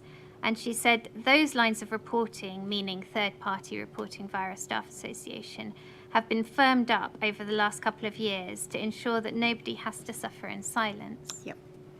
And I just wondered how we reconcile that. You've told us about the great difficulty people have coming forward. Are things now at the point where nobody has to suffer in silence, or is there still a problem?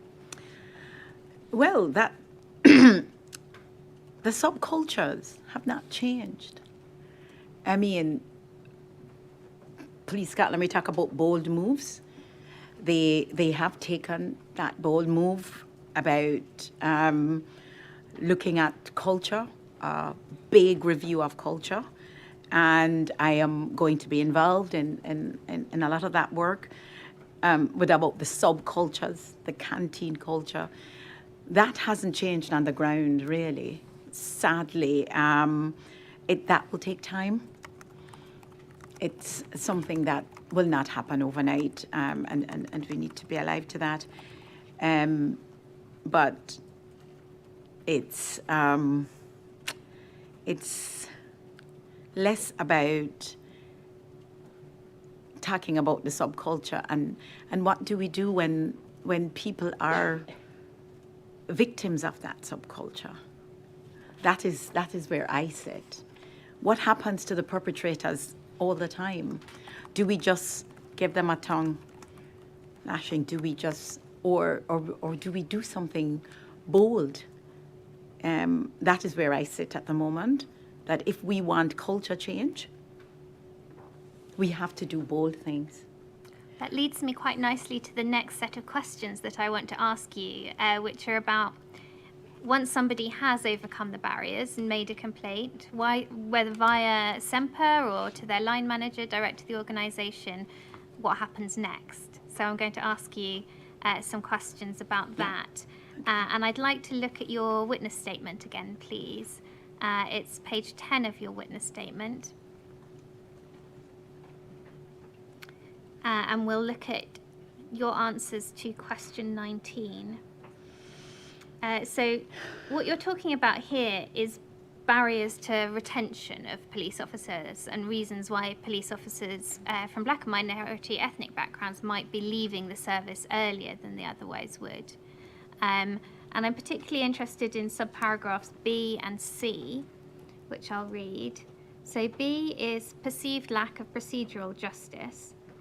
The response, reprisals and distress associated with challenging discrimination and unfair treatment has negatively impacted the career outlook for many BME officers and staff, resulting in them resigning. The failure to effectively address discrimination when flagged is a common cause. And then you go on at C to say, in relation to canteen subculture, the frequency of discriminatory acts being dismissed as banter has broken the spirit, confidence, and expectations of some of our members. And before I ask you a question, I'd also just like to pick up on page 12 of your statement, your answer to question 22. At question 22, you were asked if there were common themes or trends in the experiences of black and minority ethnic officers and staff interacting with the Professional Standards Department. And I'm interested in you give a list of common themes, but at subparagraph E, you say that the proof of burden in cases of racial discrimination is far greater than that for other conduct issues. So starting there, in what way is the burden of proof held out as higher in cases of race discrimination than in other conduct issues in your experience? Because it's more difficult to prove. It's always more difficult to prove. And especially now that it's so subtle, overt, and it's totally gone underground. Everybody knows that, to say something, regular name calling, and I put that in my statement as well, you are going to be disciplined for racism or racial discrimination. So it's underground. They use a lot of people who have issues with people from a different identity, race, or otherwise. They manipulate systems to get the outcomes they want. So, for instance, burden of proof. The thing for me and PSD, and I often talk to them about it, is it's so insidious, racism or discrimination for that matter, that you have to be clever. You need to box clever as well. So you need to have the skills to box clever. I used to find people who are discriminated against, they would ask, this is the investigation, would be asking the victim what happened, asking the perpetrator what happened, and that's it. And I'm like, we need to dig a little deeper. My thing right now is we need to box clever. We need to look at past behaviors. We need to look at communication systems. We need to look at your attitudes. Do you ever speak to that person? If you don't, you don't even say good morning to that person. Chances are, you don't value them. You don't see them as belonging in that shift. You don't see them. You need to go wider in my thing. And sadly, sometimes it's just a he said, she said. And I'm like, we can't do that in issues relating to identity. So not just for race, but for LGBTI or anything else, we have to put some resources behind it. We have to do proper a proper investigative process to actually find out what we're dealing with, and that will not only get the facts of the case, but it will give confidence to more people to come up and challenge that kind of behavior, and also increase the sense of procedural justice. You can't just ask the perpetrator and, so it's a thing that we're working on. And I know that there are regulations about some of the things that can be done. in conduct and discipline, but I think there's scope for us to do a wee bit more. And in that new role, we're going to explore those things. And I now have regular meetings with professional standards about how can we firm up these processes, that we miss nothing. When you say regulations, you mean the 2014 conduct regulations? Yes. And Yes. in what way are they a barrier Yeah. to making improvements that you want to make, or in what way do you feel you need to work around them to make the improvements you want to make? Yeah, because there are a lot of things that they can't do that police won't do unless it's criminal. And sometimes I think we perhaps need to look at how close we could come to doing those things that are just even in WhatsApp things. And, so, you know, they don't do that unless it's criminal. But I think there's some cases that should be judged on its merits. And it would go a lot to improving the confidence that minority ethnic officers have in the discipline and conduct arena. I'm going to ask for another document to be put on screen, please. It's SBPI 00501. You've referred to Lady Ailish Angelini already, and I know that SEMPA contributed to her 2020 independent review of complaints handling, investigations and misconduct issues in relation to policing, which has just come up on screen for us now. Could we please look at page 145 of the PDF? It's page 144 of the report and paragraph 9.49. So Lady Ailish, as I understand it, had spoken to minority ethnic officers, including some from SEMPA, is that right? Yes. She said it was felt by minority ethnic officers that they could face complaints from the public or internally, but those complaints would be investigated by people who had little understanding of racial matters, and that when they complain of internal racism, the finding is not found. Worryingly, the review was told by officers that a bit of name-calling was expected. In the more serious misconduct cases, often the racial element was dropped by PSD on the basis that it's just part of how we talk, and because people don't want the extra work involved. The review was also told that frequently the organisational response was to move people rather than deal with the issue. The review was subsequently given a categorical assurance by Police Scotland that pursuing an allegation of racist behaviour was non-negotiable and would only be dropped where there was no evidence. So this is a snapshot from 2020. First of all, do you recognise that snapshot of the PSD and the approach taken by the PSD at that time? At that time, that might well be true. I know now that if I have a case of racism, it will not be dropped. And it's, so there's been an improvement in oh, your view? definitely. And I think Police Scotland, or the people within the senior leaders in Police Scotland, would be very reluctant to drop something about racism right now. Back then, that was the norm. And this happened from supervisor level. You know what I mean? And, can you two not just go in a corner and work it out or something like that, rather than we will bring that to the powers or the people who have the power to do something about that.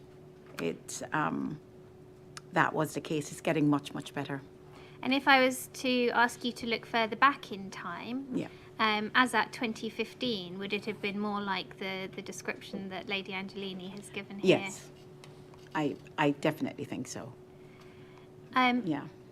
So thinking about things now, given the improvement that you've described, if someone were to report the more serious type of racist behaviour you've described to the inquiry, so if someone was to complain that a colleague or senior officer had lied about them in order to get them into trouble or deny them a promotion because of their race, if that were to be reported now, would that be taken seriously?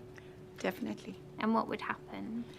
There would be an investigation, for sure. And, the outcome would depend on the facts that were garnered. So the outcome is never assured, but it would be taken seriously. I am very sure of that. There are instances, and I look in this, where people talk about moving the victim rather than the perpetrator. It's not as black and white as that sound, no pun intended. It is, sometimes you have to move the victim because it's the behaviors are so insidious in that little group, but also for that person's peace of mind and mental health. I would never say we should sacrifice an officer's mental health to prove a point. We will leave him there, and I would never do that. If it is causing that much stress, my responsibility to that officer is about his mental well-being as versus proving a point. So I would never sacrifice an officer for that. So to put it in the, some people thinking you're always moving me, and it's not my, but it is something that we must be alive to and be aware that there's no one size fits all. There are officers who are deeply, deeply bothered. I have officers who are afraid to put their uniform on, who have said, I can't put that uniform back on. You know what I mean? Because they associate it with being in a stressful situation? Yes. Or? There are officers who can't drive by stations. I have 2 officers right now who can't drive by the station because they get anxious, the anxiety, because of what happened to them in that station. And without going into details of people's personal cases, is that people who are traumatized by instances of racist conduct towards them? And their treatment at that particular locus. So it's sacrificing people because we don't want to move the victim. It's not for me. It's a case by case. That's helpful to understand. Thank you. So you've explained that the more serious example you gave earlier would now be taken seriously. To take another example you gave, if someone made a complaint that a colleague on their shift had said they couldn't pronounce their name and decided to give them a nickname instead, and they were unhappy about this and complained to professional standards, would that be taken seriously? I don't know if they'd go as far as take it to professional standards. Okay, They'd so what would probably happen? take it to their line manager or Okay, something. so they take it to their line manager, and then what would happen? And they would probably treat it as a grievance rather than a conduct issue. I don't know if that would be tolerated, frankly. I can't see it in 2024 being tolerated that somebody's calling you a name. I had an instance where probationers were calling each other names, at the college, which is shocking. Tully Allen, where they're training, is this? Yeah, and Okay. within their 3 weeks, 3 months, 12-week stay. And, well, I know I, for one, would have fired them, but hey-ho.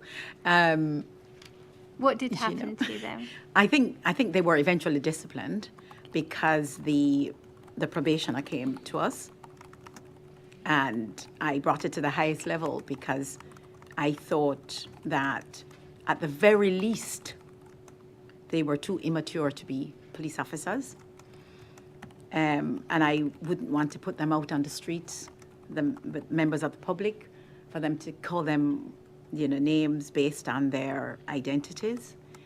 But I'm almost sure they were subject to the conduct regs.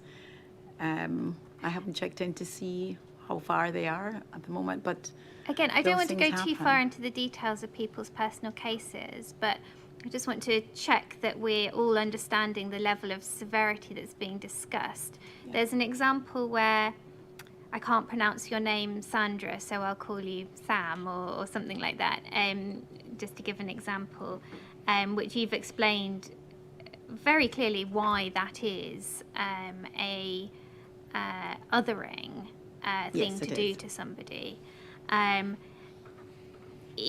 Is this example you're talking about that, where I can't pronounce your name, so I'm calling you another name, or is it calling someone by an offensive name? By an offensive name. So, Oh God, yes. the example you're giving where there was in the end a disciplinary outcome is Yeah. for calling someone an offensive name related to their identity rather than just Yes. mispronouncing. Oh their no, name.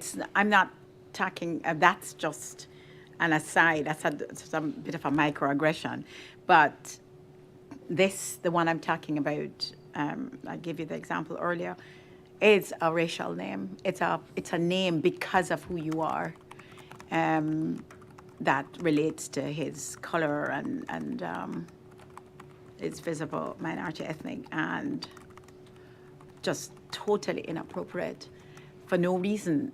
And that was the sad thing, is that they did not even know the officer. And it's a laugh, it's a joke. And you would do that for 12 weeks.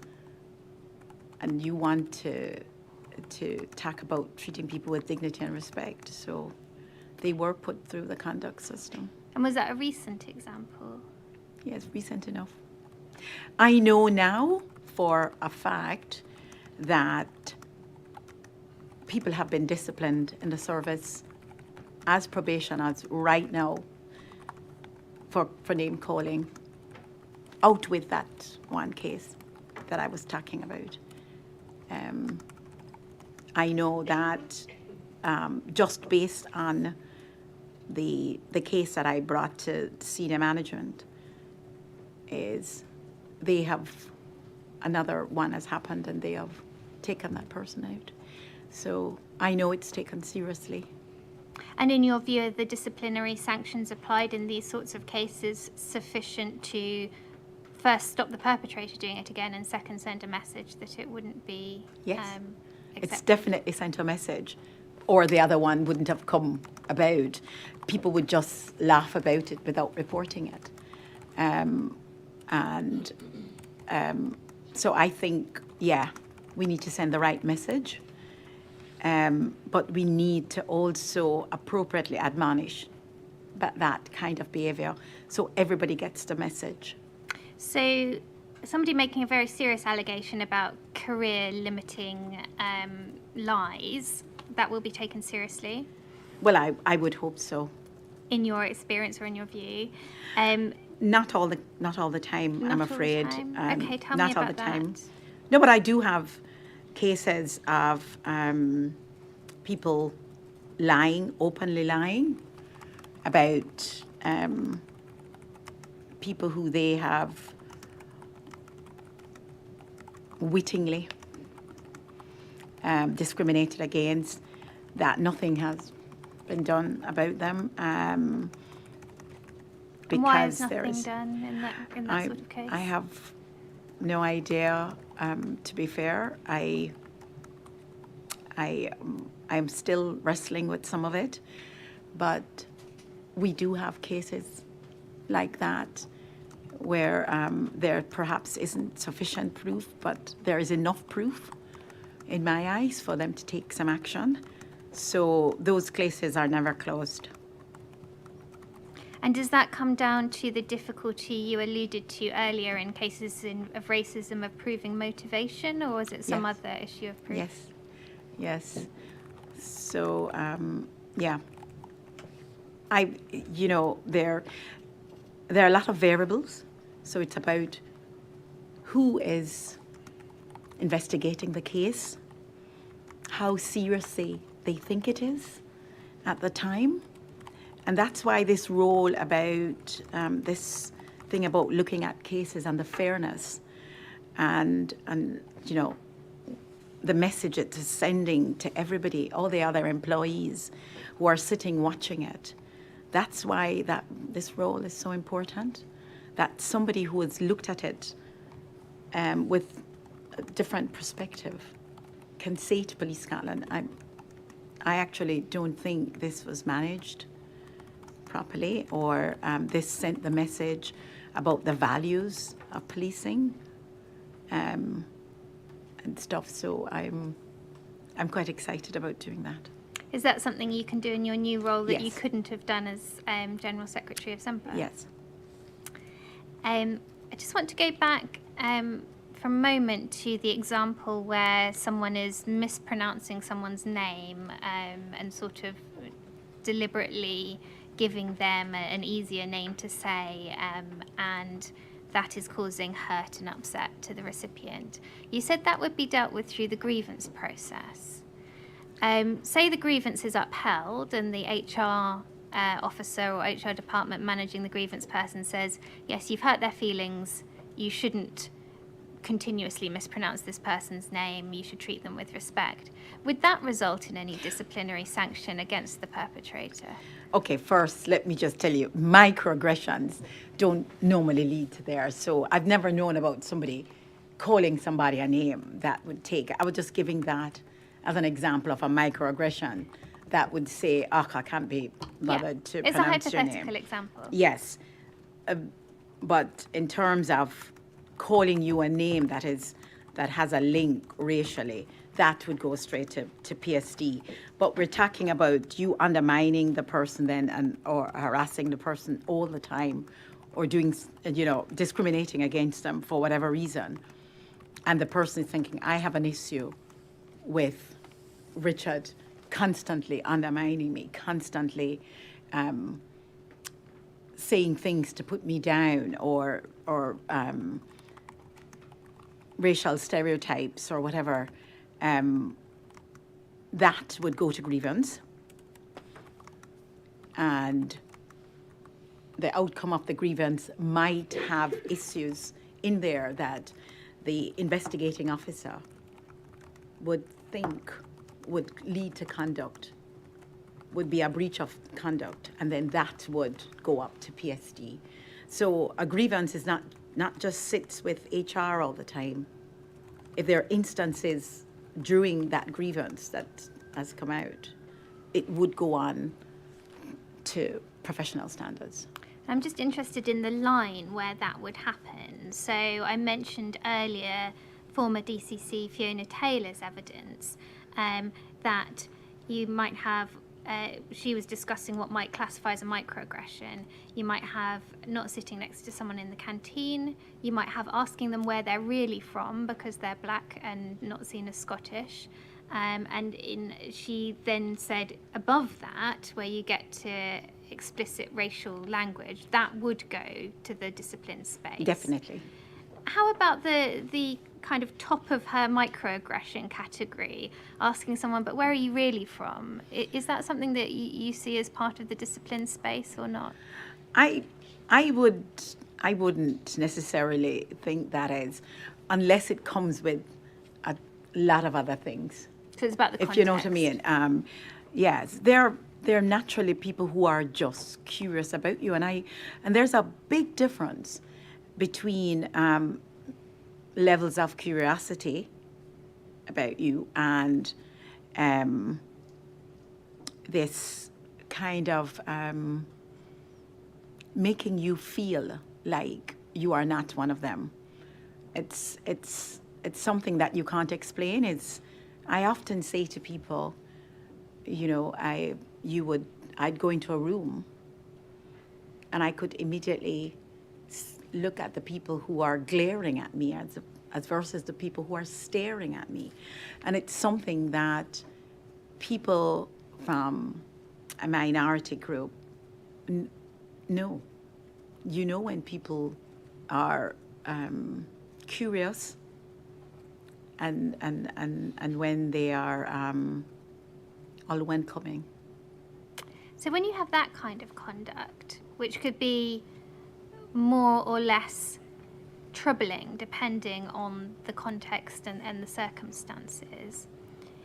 That's not looked at by PSD, and sounds like probably not even the subject of a grievance. No, it's the officer's prerogative to take out a grievance. There are some instances where it's just a discussion with the line managers and both parties to say, blah, doesn't appreciate that or whatever. And some people, all they want is for that to happen. Remember, going to get a grievance, it's always dependent on the victim. Do you want to make it formal? Do you not? However, there's some instances where there are things that during a discussion that they'll find out that the supervisor will take the action that this is too important to let go, and then the supervisor escalates it into professional standards. So you've spoken about the importance of pattern recognition. Yeah. And digging a bit deeper and not taking cases in isolation. So what I'm interested in is there a means or a mechanism by which persistent low-level type of behaviour that wouldn't find its way into the contact space can be monitored so that you know when you have an instance of potential misconduct that this is someone who has been continuously harassing or misnaming or upsetting ethnic minority officers in the past? Is there a way of knowing? That's one of the things we have spoken to professional standards about now, and just about even a month ago that we spoke about that gap, because it might start off as this is not this is just a one-off, and I don't necessarily want to make a big thing out of it. And so nothing is formalized. So the next person coming, the next supervisor would not have known that has happened. So it's about capturing those. So we spoke to the head of PSD about that gap, and I have done it in the past, speaking about we need to have a system there. And I know that the Federation, we perhaps have different views on that, because it's about, do you hold information about things that were resolved or by the way, or things, is that fair to the officer? You can If see you how it might made a be mistake? prejudicial if these things haven't been formally investigated, Precisely. that you're holding So- information that might be Precisely. adverse to them. Yeah, but there is a way that there should be a way that we can capture that. And so that's one of the things we put to professional standards, is about working with the staff association about putting a mechanism that would be fair to both parties, because we need to capture persistent perpetrators. We need to. On the topic of disciplinary systems, Sir Ian Livingstone gave evidence that he said, and I quote, "On the issue around microaggressions, the assessment that was made, what the professional standards would also do, clearly would be to look to see a pattern. So it might not just be one. If there was more than one instance, perhaps of reporting, even if those were in relative terms, and I use it simply as shorthand, a low-level issue. But actually, if there was a series of apparently low-level or other issues, well, that would cause a level of further inquiry." And I just wondered if that approach that he's describing of aggregating lower level issues is something that this is the piece of work that you're working on with professional standards at the moment. Yeah, these are the kind of things that we've been calling for a long time, and we are now getting to look at that kind of behaviour and putting something in place to capture that. And just to be terribly clear, this is important. something that you're working on for the future that's not quite in place at the present time. That's not quite in place just yet. And so there is something that says, yes, they should be dealt with instances should be dealt with in their own right, but they're also this space, especially around people's identity and how you treat people who you think are different according to your stereotypes and your issues that you have dealing with especially minority groups, that we should investigate. And for me, that takes it's not just police Scotland internally, that takes things like racial profiling in service delivery and those things. You know, we need to, somebody says, this officer racially profiled me. That need to be taken seriously and look at everything that officer has done in the past. That's the only way you'll find out if that's a pattern of behaviour and if he's fit to be representing the service. If you could just give me a moment. I note the time. Well, we'll stop for lunch now and sit again at 2 o'clock.